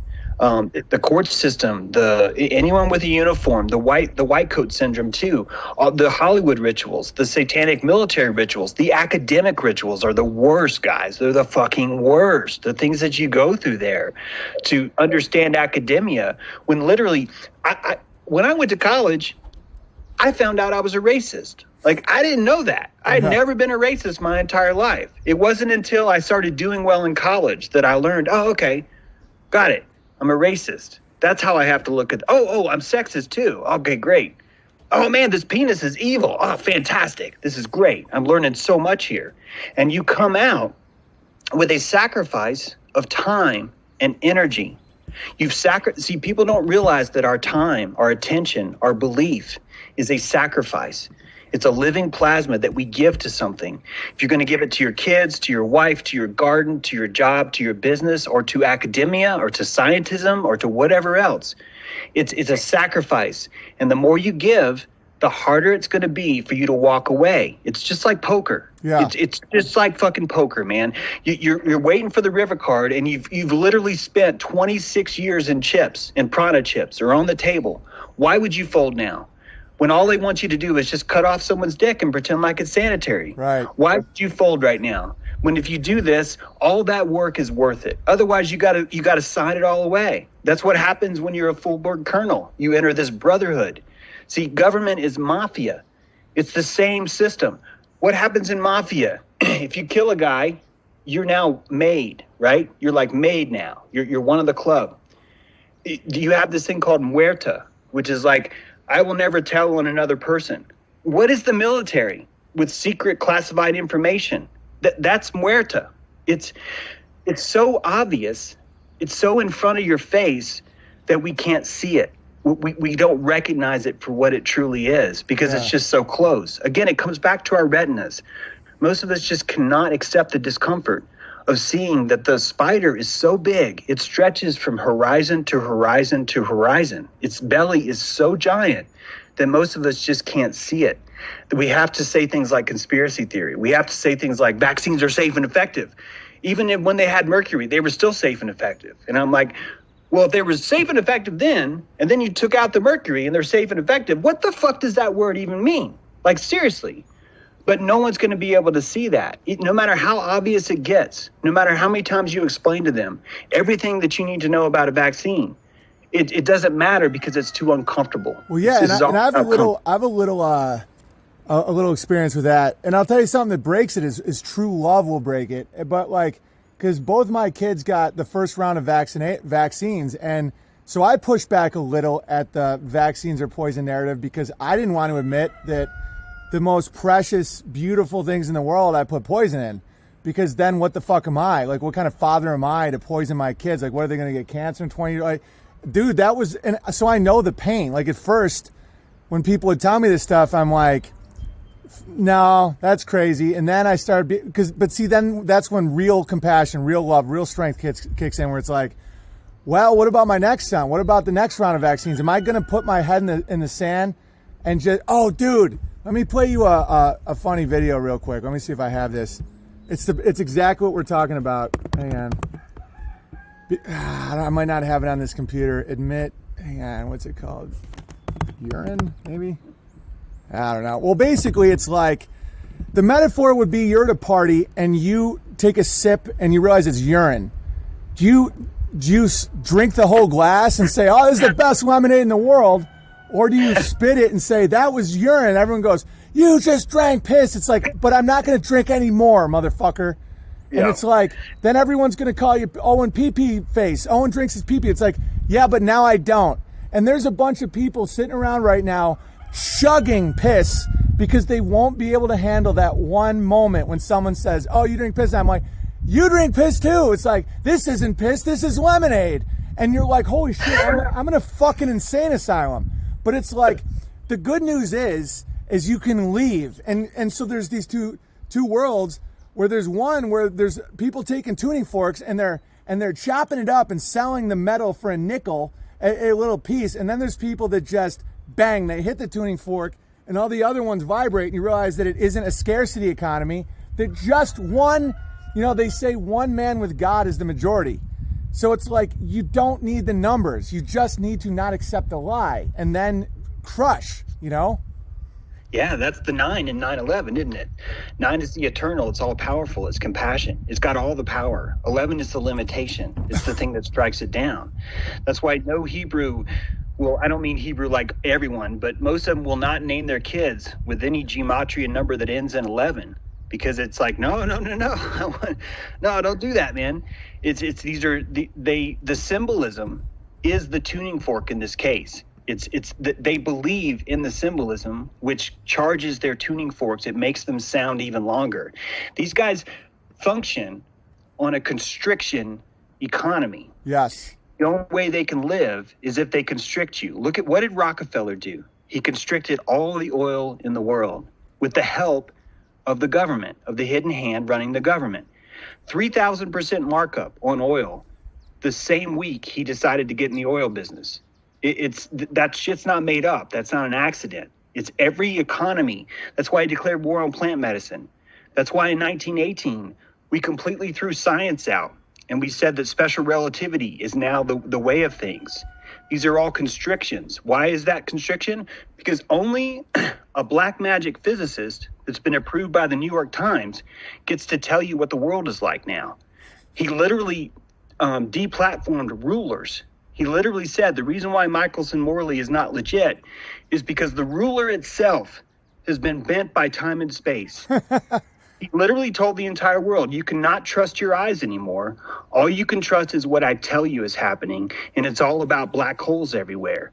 Everything's a black hole. Imagine and until you guys realize that, you're not going to see it. Dude, imagine what's in that guy's heart, man. You know, that's where the compassion has to kick in, because my first instinct would be hate, you know, oh, we got to get him. But, you know, the only way past it is to say, imagine what that guy's dad did to him, you know? I would say that honestly, he's probably the Julian Assange of his time, meaning that he actually was abused on a pedestal too. Right. And they were using him. Like right now, people are sadly hoping that Julian Assange is going to bust out some truth. But guys, look at the Assange quote on 9/11, where he tells people that they're silly and ridiculous to imply that 9/11 was an inside job. Right. Yeah, that's what I tell people about Trump. I'm like, yeah, I like Trump. He's a funny dude, but I'm not going to trust him as a leader until he admits the fucking moon landing didn't happen, you know? Right. And what does he do instead? He's doing press conferences where he's telling them, we're going to put chicks on the moon, man, and it's going to happen a week after I leave office. I know. And it's also the soothing mechanism of Trump and where they're like, oh, he's trolling everybody. That's why he's saying we're going to mine the moon. It's like, no, it's the pedestal shit. I think Trump went in with a lot more truth than he has now, because I heard you talking about this. They have all the healers come in and put their hands on him. And they put him on this pedestal so that when he wavers at all, they go, oh, what happened to you? Oh, yeah. And the bashing, the lashing that the media has done to him, and a lot of the Q-tards have done, like building him up. He's now a scared raccoon, like you said, in the chimney of a mansion. And I see it in his eyes. And people then will be like, oh, how dare you go into Trump is our hero. It's like, dude, you don't have the compassion yet to see what Trump is actually facing. Trump probably went in thinking that he was going to tell some real truth bombs. He used to talk shit about vaccines. He used to call out all this shit. He used to call out evil all over the map. And then when you create the two towers, you are Adolf Hitler, you are bad. And then the other side is like, you will bring all the children from the caves. You will. And dude, I'm watching a dude lose his free will in real time. And you should have compassion for Donald Trump, not continue to be like, he's the savior of man. It's like, no, he isn't. He's a real estate builder in New York who's funny, who called out some people. And if you build him up like that, he can't ever be honest anymore. I watched it in Hollywood happen to some of my best friends. People have been in their weddings. And I'm like, so you think trans kids should get shots of hormones? And they're like, well, I mean, I'm like, you fucking addicts, you fucking hyenas. You know, and only now I can really forgive and have compassion, because I see where it took them. It took them into self-quarantine and their little shitholes, you know. But at the time, I was like, why won't they admit what they just... I'm like, we talked about it together a month ago. Why would you sell out your truth? And then you see it in their eyes where it's like, every 100 feet, I need to get more dopamine or else I fucking die. And I'm like, oh, man. And then I was sent out into the wilderness. You know, look at Owen. He's a bigot, racist, homophobe, Nazi. And just endure. And now I got a fucking thriving homestead. Well, they're just squirting and snorting in their little fucking apartments, you know? Mm-hmm. Yeah, the very first victim of QAnon was Donald Trump. Yes, Steve man. Bannon came up to Donald Trump and said, look at this Anthony Weiner laptop file. Look at all this pedophilia. Look at Epstein. Look at all this stuff. Look at, we need you to save us. And there is a division of secret underground white hats that have been, this is the funny part. They've been waiting since JFK. They've been letting all this hell happen since JFK, but secretly they've been waiting for you this whole time. And now's our time to strike. And that's Wexner owned the file, the blackmail file on Weiner, Epstein, and Clinton, all at the same time. He owned those blackmail files. And basically that was used as bait to bring Trump in, because Trump knew what politics was. but he was listening to the story of QAnon, and they told him, we can blow this whole thing wide open, man. Here's how it's going to happen. First of all, Barry Soetoro, here's his birth certificate. If you look at Trump's tweets, that was when it started. Donald Trump trademarked Make America Great Again. And like 4 months later, I think it was 4 months, Steve Bannon, in my opinion, wrote his first tweet, which said, Barry Soetoro. When he was in college, we called him Barry Soetoro. Something like that was the tweet. He was basically calling out Obama for the lie. And then what happened? He was raised up on a pedestal. Everyone around him goes, oh my God, look at this hero rising, right? And so he gets all this prana from everybody. And he keeps pushing and pushing and raising higher and higher. Of course, Trump's going to fall for that. Guys, you would fall for it too. Yep. Don't tell me you wouldn't. If you've got 60 people, the religious leaders from all over the world laying their hands on you in a ceremony where they're wrapping themselves around you and they're thanking God that you were brought here for them. That's the Perseus ritual. That's here's your golden shoes, here's your golden shield, here's your golden helmet. All you got to do is go kill the witch, man. Go out there and fucking kill the witch. And do not come back unless you have her head. Right. And that's what we're living in right now. And that's why it's so sick to watch people cheer QAnon, because you're literally cheering the very people that caused the pedophilia, that started the entire... Who broke Pizzagate, guys? Breitbart. Who broke Wiener? Breitbart. Who broke Epstein Island? Breitbart. All of this is Breitbart. Where was Breitbart founded? In Israel by Netanyahu. Who founded it? Breitbart. And then as soon as Breitbart died, who took over? Steve Bannon. Within 2 months. Who was the CEO of Trump's campaign? Bannon.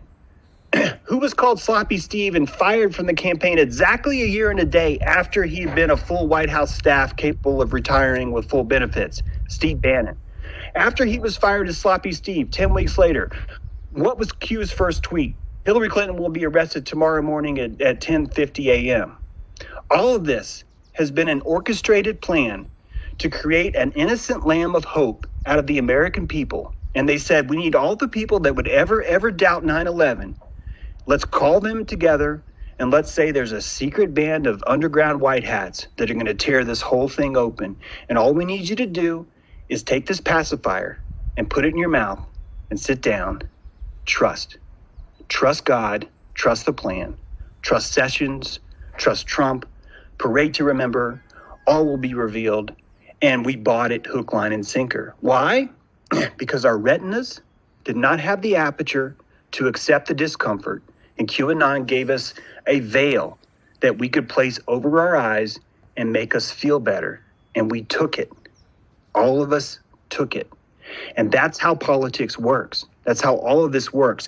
The all-seeing eye is an icon because it works. That's what Hollywood's about. What are you comfortable seeing? That's why when you look a horror show in Hollywood, it's the horror is about, oh, a giant tittied woman is running through. That's not horror, okay? A horror would be a movie about a guy that dies from cancer, and it's a slow, like 1 hour, 40-minute thing, and he finds out the whole time that the medical industry was lying about this, and they were that's horror. Right. Hollywood doesn't feed you horror. They feed you a retinally comfortable, right? They feed you something that your eye can accept as horror. And what does that do but give you a soothing to real horror? Because now you get to pretend the real horror is the menagerie of horror. And that's what makes you glue yourself to the TV and to Hollywood. That's what makes you get behind the glass with Dave Rubin, you know, in that recording and point and go, look at how disgusting that is. It's the comfort. It's air conditioning for your soul, for your spirit. That's what's happening all around us right now. Yeah, man. And a lot of people in the chat are loving this. There was no negativity in this whole chat when it came to that. And that was some piping hot gravy you just did right there. And I know negativity isn't good or bad. I'm just saying typically what you just said, I thought was about to trigger a lot of people out of their soothing states. And a lot of people were like, man, fuck, oh shit.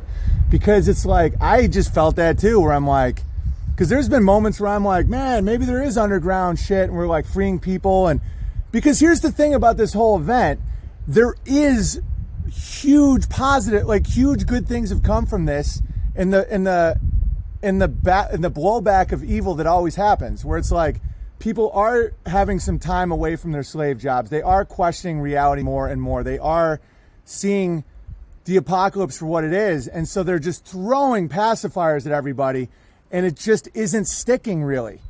And Yeah. it just isn't. You know, some of my friends are diehard Q guys, and they're just like, dude, I'm just glad people are fucking outside again, you know? And then, because this is what I was thinking about with Prana.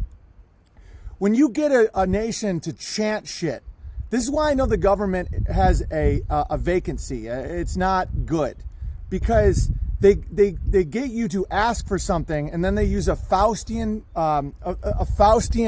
swap, like when they say build the wall, build the wall, build the wall. They're never going to build a fucking wall. You were accepting walls around your house, or like they're like, you ask for a wall. You know, this is how it works. It's like, I'll sell my soul for a Lamborghini with no gasoline. You know, I want to be the most famous late night talk show. Okay, now you're at home with a guitar, no audience. You know, it's like what's some other ones? Universal health care. Okay, the government's now your doctor. That's what you wanted. You wanted that. Universal. What does that mean? One. That means there's one opinion. Well, but no, I wanted the poor people to get no. Read your fucking terms and conditions. And like, when you realize you can't trust these people because this is the game, they get people to consent.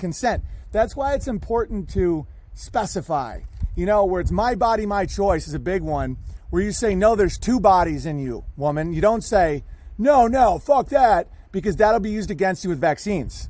If someone says, my body, my choice, and you go, no, we have to, but you don't specify there's two bodies, right? Because there's always a way out. There's always an Achilles heel where it's like, my body, build a wall. It's like, no, limit migration, limit immigration. We don't want to undercut the wages of the American worker. Or it's like, that's why specificity is so important, where it's like universal health care. It's like, increased education and herbal remedies. You know, it's about redirecting towards something that can empower. So with that shit, with the my body, my choice is a fascinating piece of wizardry, because they're like, they got all these right-wing people to say, no, you don't have sovereignty over your body, because they didn't specify. And then they're like, but that's not what I meant. I'm like, bitch, you don't know how terms and conditions work.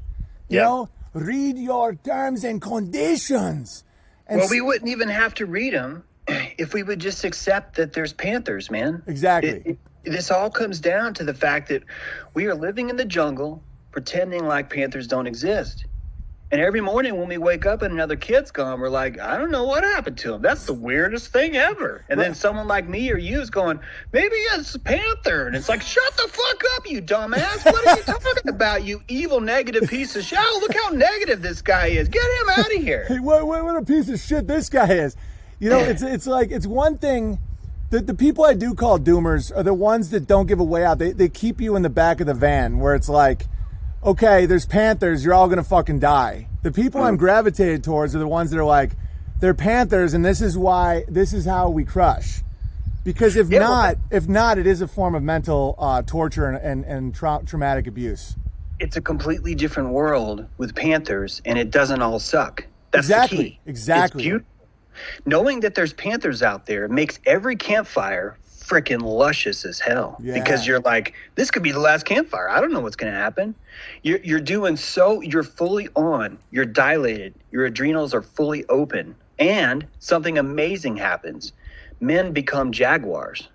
They fucking go out and start crushing on panthers. And what happens? They come back and all the women are swooning and moist over it. Why? Because the men are being fucking men again. Right. The most powerful thing you can do is admit there's panthers, because that's when the nice spell drops, because we're taught that we have to be nice. What nice literally means is you have to blindly trust everybody unless they fuck you.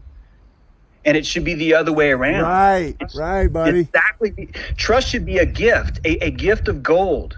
Owen brings me gold when he says, I trust you, James. And it's only gold because he doesn't trust. I'm not saying you trust me, Owen, but you know what I mean. It's like when you don't trust everyone. I trust you 70%. You get 70% of my trust. Go on. It's a gift, you know. It's a gift you're giving, and you're going to revoke that. But if you give it to everyone blindly, it's not a gift anymore.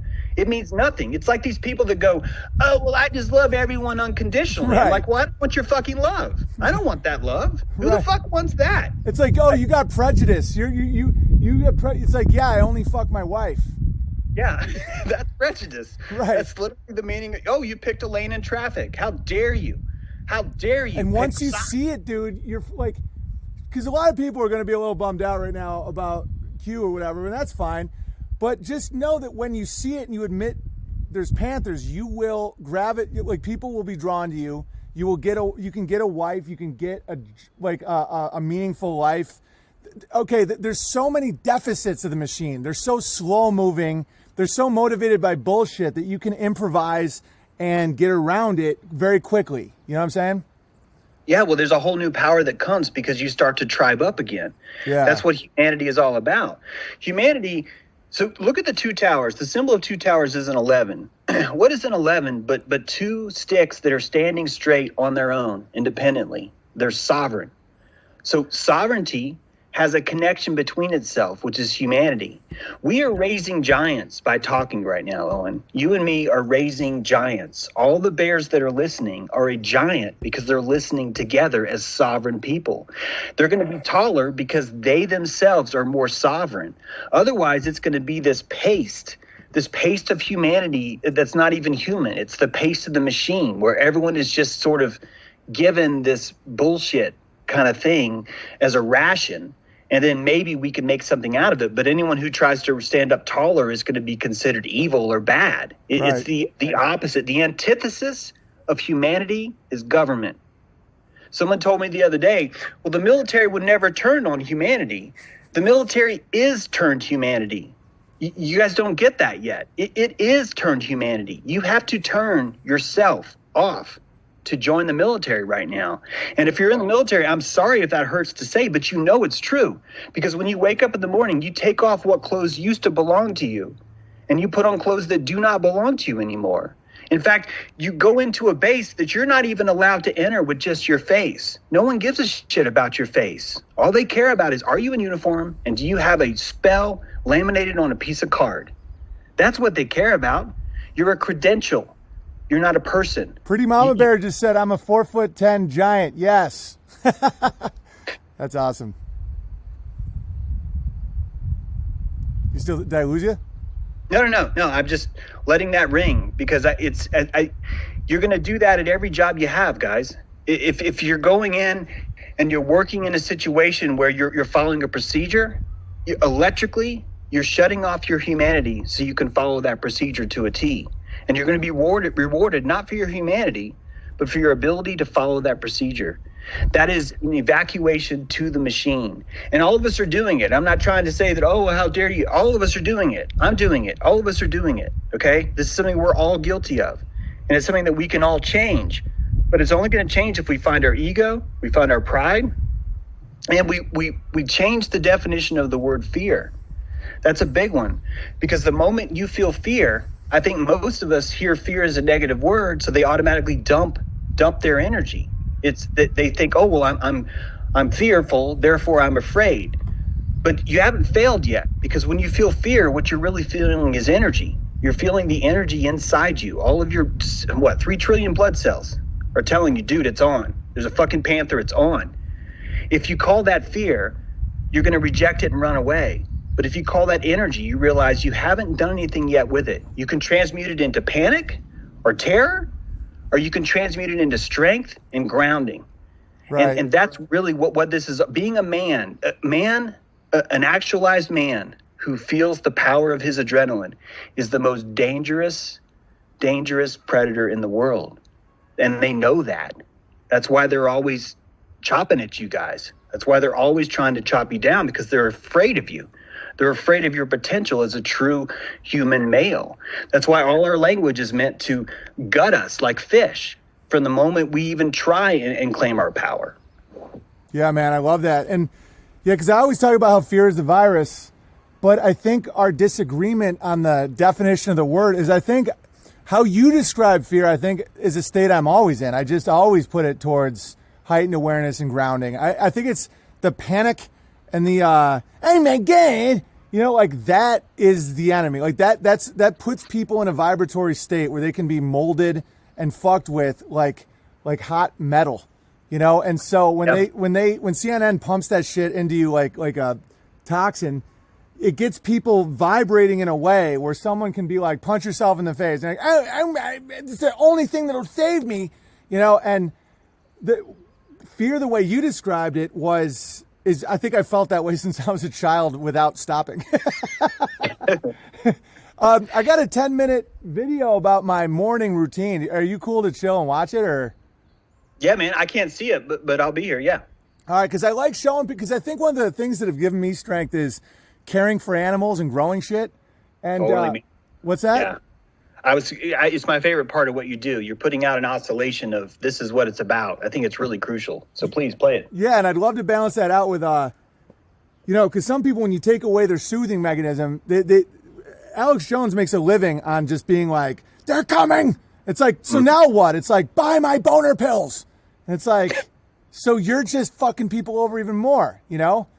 All right, so anyway, here's my morning, and enjoy, and feel free to comment. I'll just hit pause or whatever about anything you see or any of this shit. Hang on a second.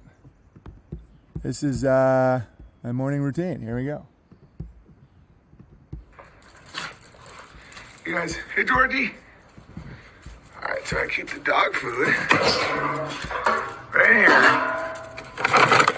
Taste of the Wild.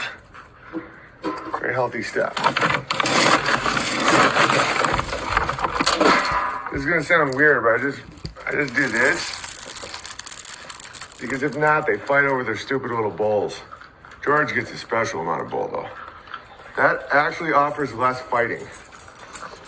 All right, so whenever I get dirty eggs, I put them out here, and I just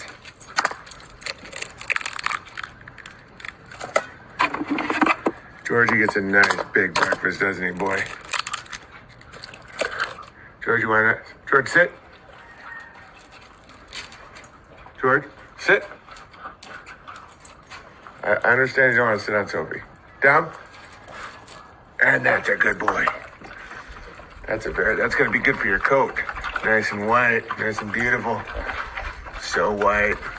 It's like my favorite color and skin. Stupid joke. So I fill up 4 bottles with this Berkey water filter. It's pretty cool. It's just, it's a water filter. I don't know how else to describe it. But this one is really legit. It takes all the demons out. But water is extremely important. And this is this boils the water to make it, looks like he's wearing a hat. Yeah, it's Berkey's hat. That boils the water to make it distilled, which is for certain days. But water is really, really important. So clean it and drink it constantly. Okay, now we're getting ready to prepare the bottle for the new goats, the little babies. We give them 3 ounces each 4 times a day. This is warm water. All you mothers out there know this drill. So I just get it warm enough where when you squirt it on your hand, you don't feel it being cold. And yeah, 4 times a day. And then they just keep getting more and more and more until they become giants. Here's my How Dare You mug made for me by a bear. Thank you very much, the bear that made this. It's now my favorite mug. And the coffee goes in the mug. And then the big bear drinks the coffee. And then when people say, "How dare you?" I just look at my mug and I feel the warmth and glow of the craftsman who made this. Thank you. Oh, and don't forget the fresh raw goat milk to put in the coffee. Check this out. How dare you? I love Watch it. this, guys. Want to see something amazing? Look. A black person and a white person have a baby, and they only kind of steal bikes. Wow. Look at this. This is Boily, and that's Girly. You can't really see anything right now for some reason, so I'm just gonna feed these little guys and continue on my day. This is my favorite time of the day. Everybody's just getting up. You can hear the duck a little bit. More than a little bit. The ducks. But the birds, you hear the songbirds? I'm bringing an offering to the dirt gods of compost from our Easter celebration yesterday. Lots of orange juice and coffee and eggs. Doesn't that sound so pretty? Look at that. That's a morning. So much life. Life wants to come back, guys. Just give it a little nudge. Listen to that. It's the sound I love. All right. Now make me more dirt. It is an offering to the god of dirt. Let's see if we got any eggs. Yeah, we know. You think we went to the moon. Baby boomer ducks. Let's say hi to them. This was my solution to hawks and eagles. I dug out that whole pond. What's a duck without a pond? So as you can see this elaborate string setup, it makes it expensive for the eagles and the hawks. See? It makes it expensive for the eagles and the hawks to try and take my birds. Here's a couple right here.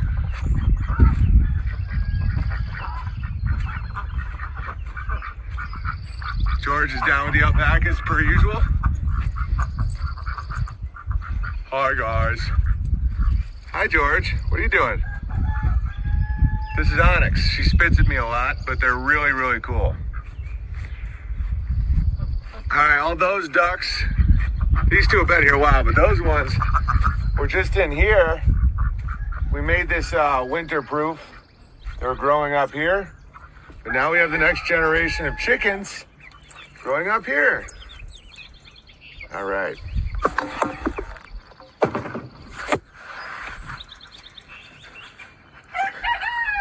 Sorry about the bad camera work, guys. Coops aren't very hard to build. I built this one, and I'm not a carpenter or anything.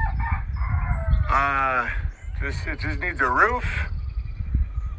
You know, you dig those in the ground. It's very forgiving. You can make a lot of mistakes. All they need is just an area where they're dry. And then these are awesome water feeders. They just poke at them and get water. All right, I'll show you what the inside looks like.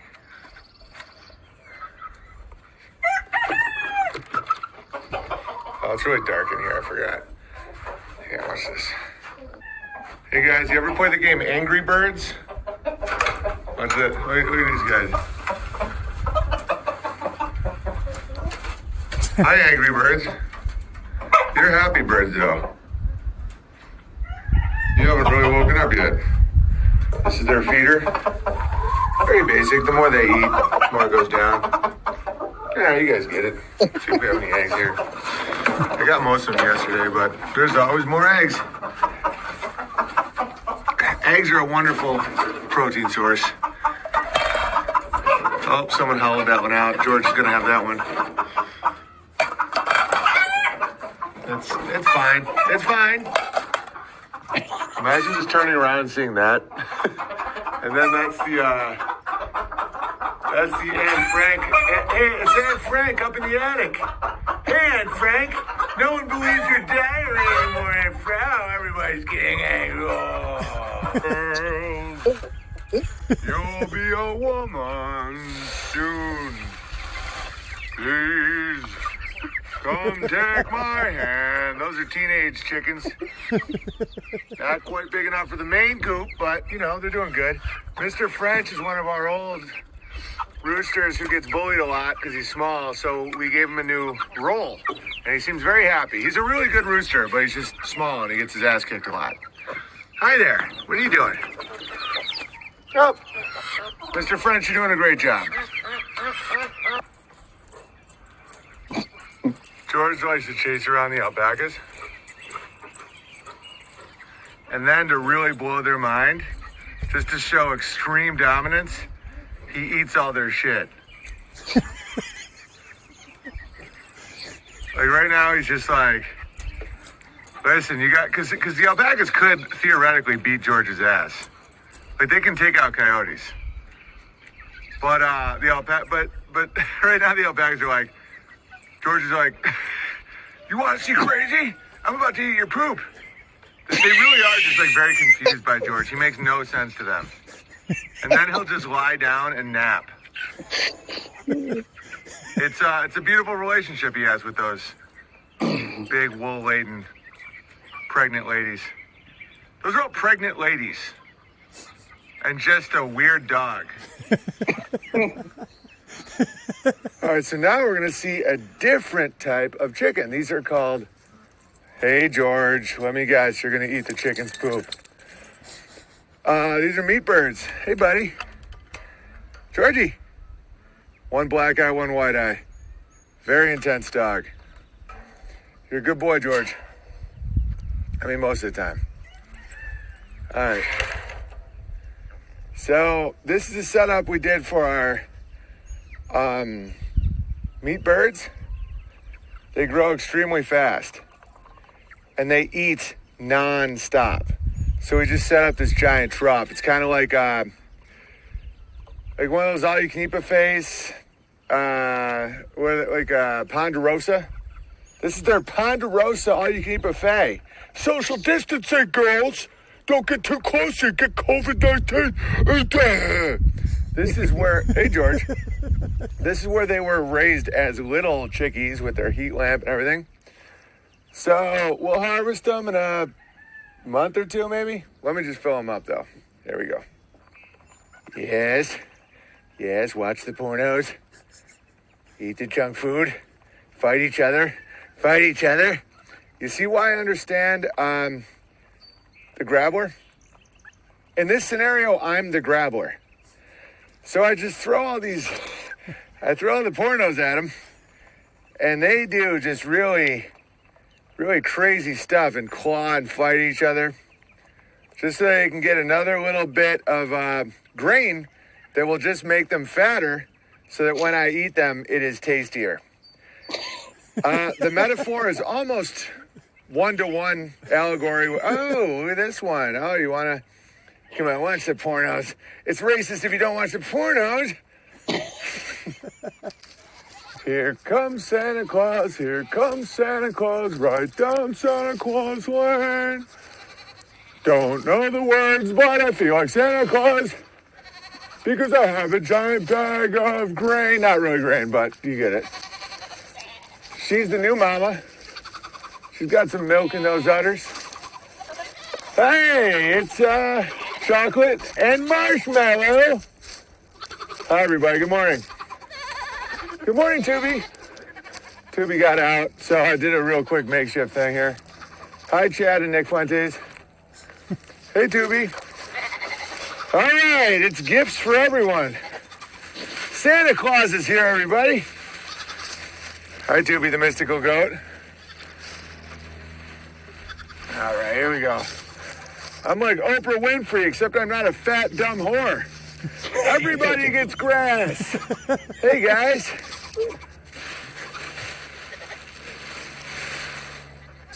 Here you go, boys. Eat up. And please don't pee on your own face today, Chad. Hi, girls. All right. Oh, I caught an eagle on, but you can't see it. All right, so anyway, that was my morning. It's a good morning. It's a great morning. It's a Noli Bab. It's the opposite of Babylon, and that's where we're going right now. That's what we're doing. I love that Noli Bab. Yeah, because it's like when you have care like that, like I care, even the meat birds. Like I want them to have a good outdoor existence. I want to have no cortisol or stress in their veins. Like, yep. It really is the antidote, you know? And it's like, that's why some people, you can tell they're so hungry for something that when you question anything, like a letter of the alphabet Q, don't get me wrong. There was times when I was like, oh, Q's legit. This sounds like the plan. Then I'm like, nah, it's not really panning out. And some people will be so just charged by my change in opinion. And I'm like, don't you have animals that rely on you? I'm like, I don't fucking care about a letter, Yep. Yeah, that's someone in the chat had mentioned that they're saying that I hate the military, and what it's like a massive disconnect in what I'm actually trying to say. It's what I hate is evacuation. And when you enter the military, you are no longer in the militia. You are inside of another machine. Humans, me, you, all of us, we are in charge of our airspace and our waterways and our land. But we've evacuated that responsibility. We abandoned that responsibility to a machine that's offering to do it on our behalf. It's not hating the military. I love the Cajun Navy. I love what happens when people can act out of their humanity to defend their homeland. And that's where we're going right now. That's what this apocalypse is all about, is whether or not we want to admit it or not, more of us are going to be waking up and saying, I stand for this land. I'm here to defend my land, which means it's my airspace, my waterway. It's no longer the job of the FDA or any other bullshit three-letter organization. It's my job. It's my responsibility, which means I don't give a shit if Roundup's been made legal in 50 states. It's not happening here. Right. It's not happening anywhere around me. And I will make it expensive as hell for anyone to sell it, distribute it, talk about it, push it, do anything. I don't care. That's my job. We are the immune system of the land, and we've forgotten that. We've been told that the land was here, then we were placed here as some sort of foreign virus. And it's the exact opposite. We were emitted by the land to defend it. She's calling on us right now. And that truly is the meaning of military. And I'm a military family. My dad was a Marine. My brother's a Marine. I was in the Navy. I don't reject the military. I reject evacuation. And Babylon is evacuation. Nolibab is coming back to the land. Man is the living soil. We got to plant our feet deep, just like you've done, Owen. That's what all of us are doing right now. And none of us will starve. Right. And another thing I want to point out that someone commented, when someone's like, oh, no, the ocular thing, it's really about blah, blah, blah. It's a given that James has a theory. He didn't get pulled into a back room and they're like, hey, we're going to fuck with the aperture so they can see demons. Dude, it's a theory. Like, this will help a lot of people understand. If you have a buddy that comes up with a theory and you know that from what you know so far, it's interesting, there's some logic to it, it's like you don't have to put your empathy into the freak out and be like, oh, how does he know? None of us know what the fuck's really happening. We're coming up with ideas. We're trying to reconnect. We're doing all this. Like someone right now could be like, oh, the immune system of the earth, fuck you. And, and I'm like, it's an idea. Just like, I really want people to reconnect to their living soul to the point where they don't freak out when people say stuff that might not be true. He's a man that doesn't have the documents. He's not an expert. And one of the traps of expert is a lot of times those titles means that you have to do procedures of the opposite of the title. But it's a given that we don't know, that we're just trying, that everybody's trying, that we're all coming together, that if someone has a different take on something, that it isn't. None of us have been pulled in the creepy room and told. Like, we don't know the Q's Steve Bannon or not Steve Bannon. That is a profound insight that you took Trump. You pull him in with these horrors, because I have a feeling that Trump does have an instinct to protect women and children and call out bullshit. That's what they used against him. And this is what some people don't understand. We're not bashing Trump. We're understanding this can happen to everybody. I've seen that almost happen to me 1,000,000 times, where it's like, oh, you're known as this. Oh, you're the guy that rebelled against Hollywood. Come with us. Dude, like, to go against the Crowder machine, like, that was not fucking easy. And that was 1/1000th of what Trump has to go against. Where they pull you in like, oh, you're outside the machine. You're the outsider. You can help kids. There is molestation going on. Epstein was a fucked up guy. Obama was a homo, all this shit. So they've set up this spell where if you go against the QAnon thing, it seems like you're discounting all those hard realities that QAnon and Trump held reveal. But what people don't see is that elevation, and they're like, now you can't go back, or else you have to give back all that power, all that admiration that people see in you. And that's what we're talking about. And that's something very, it's not scary. It's very profound. And you develop compassion for Trump as a guy who's like, fuck this, we got to save the kids. Like, he doesn't ring at all like someone who's a pedophile or anything. To me, he rings at someone, he reminds me of someone that was shown evil, and he was like, I will fight that. And then they kept breadcrumbing him without revealing more. It was almost like a spiritual Ponzi scheme until they closed the door. And they're like, well, now you can't talk about 9/11. He's like, what the fuck? And while that's happening, he's constantly stressed and surrounded by monsters. So not only are dudes like me and James not attacking Trump, that would probably happen to me. 99%. That's why I'm not into politics. I'm not a religious leader. I'll never be a political leader, because I know that path completely. Have my bunch of my Hollywood friends that I thought I loved and they love me sold me down the river for a fucking scrap of energy. So that's where we're coming from. It is not about like Trump good, Trump bad, Q good, Q bad. It's like, here's a theory as to what could have just happened, because he's going on TV right now saying some shit that isn't true. It's blatantly not true. This pandemic is fucking retarded. And stop thinking that like he's this close to getting Hillary. It's like Tom Hanks just fucking hosted SNL. Like, that theory is no longer as valid. You know what I'm saying? Absolutely. And it's actually the biggest thing held against us is the zeitgeist size, the actual size of the zeitgeist. Keep in mind that if we were tribed up, if we had like 19 or less, let's say, in our community, we would be calling each other's bullshit a lot faster and a lot quicker. But when you have 250 million people and you're trying to call bullshit, when one of you's trying to call bullshit on 250 million people are watching, you're never going to have a voice. It's the antithesis of voice. That's why it has to be so big. It's the truth is all about soothing, guys. Right now, all of us have to look ourselves in the eye and go, this entire time, we've been fooled by a red and a blue suggestion box hanging in the prison yard. Right. And all of us have been buying into it the entire time.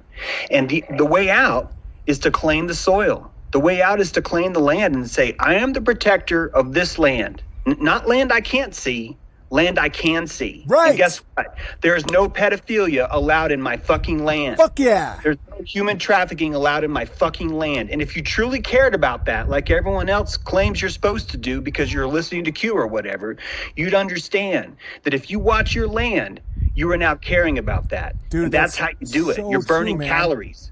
Dude, that's what I tell people all the time. You know how I'm fighting the deep state and pedophilia? I'm raising soon to be 3 untraumatized, exploited children.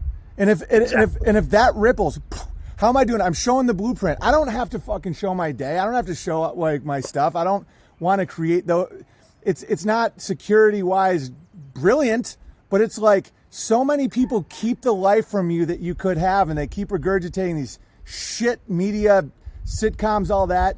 Like, you can have a life of the living where it's like you wake up and you try to take care of animals and you grow shit and you kiss your wife and you have babies. If you do that in your land, you are doing more to stop pedophilia than all the Q posts in all the world. And dude, as someone who, we all were traumatized as kids, all of us. It's not like, but it's like as someone who that hooked in, like that hooked me in big time, where it's like, gotta protect the kids.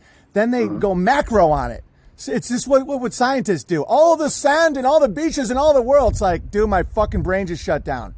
Yep. It's like, okay, so which kid are we saving? It's like, how do we do it? And then, so the best, dude, they tell you in the Upside Down, the nuclear bomb. What is nuclear? It's the family. The nuclear bomb. The nuclear is what cannot be split. It is the atom.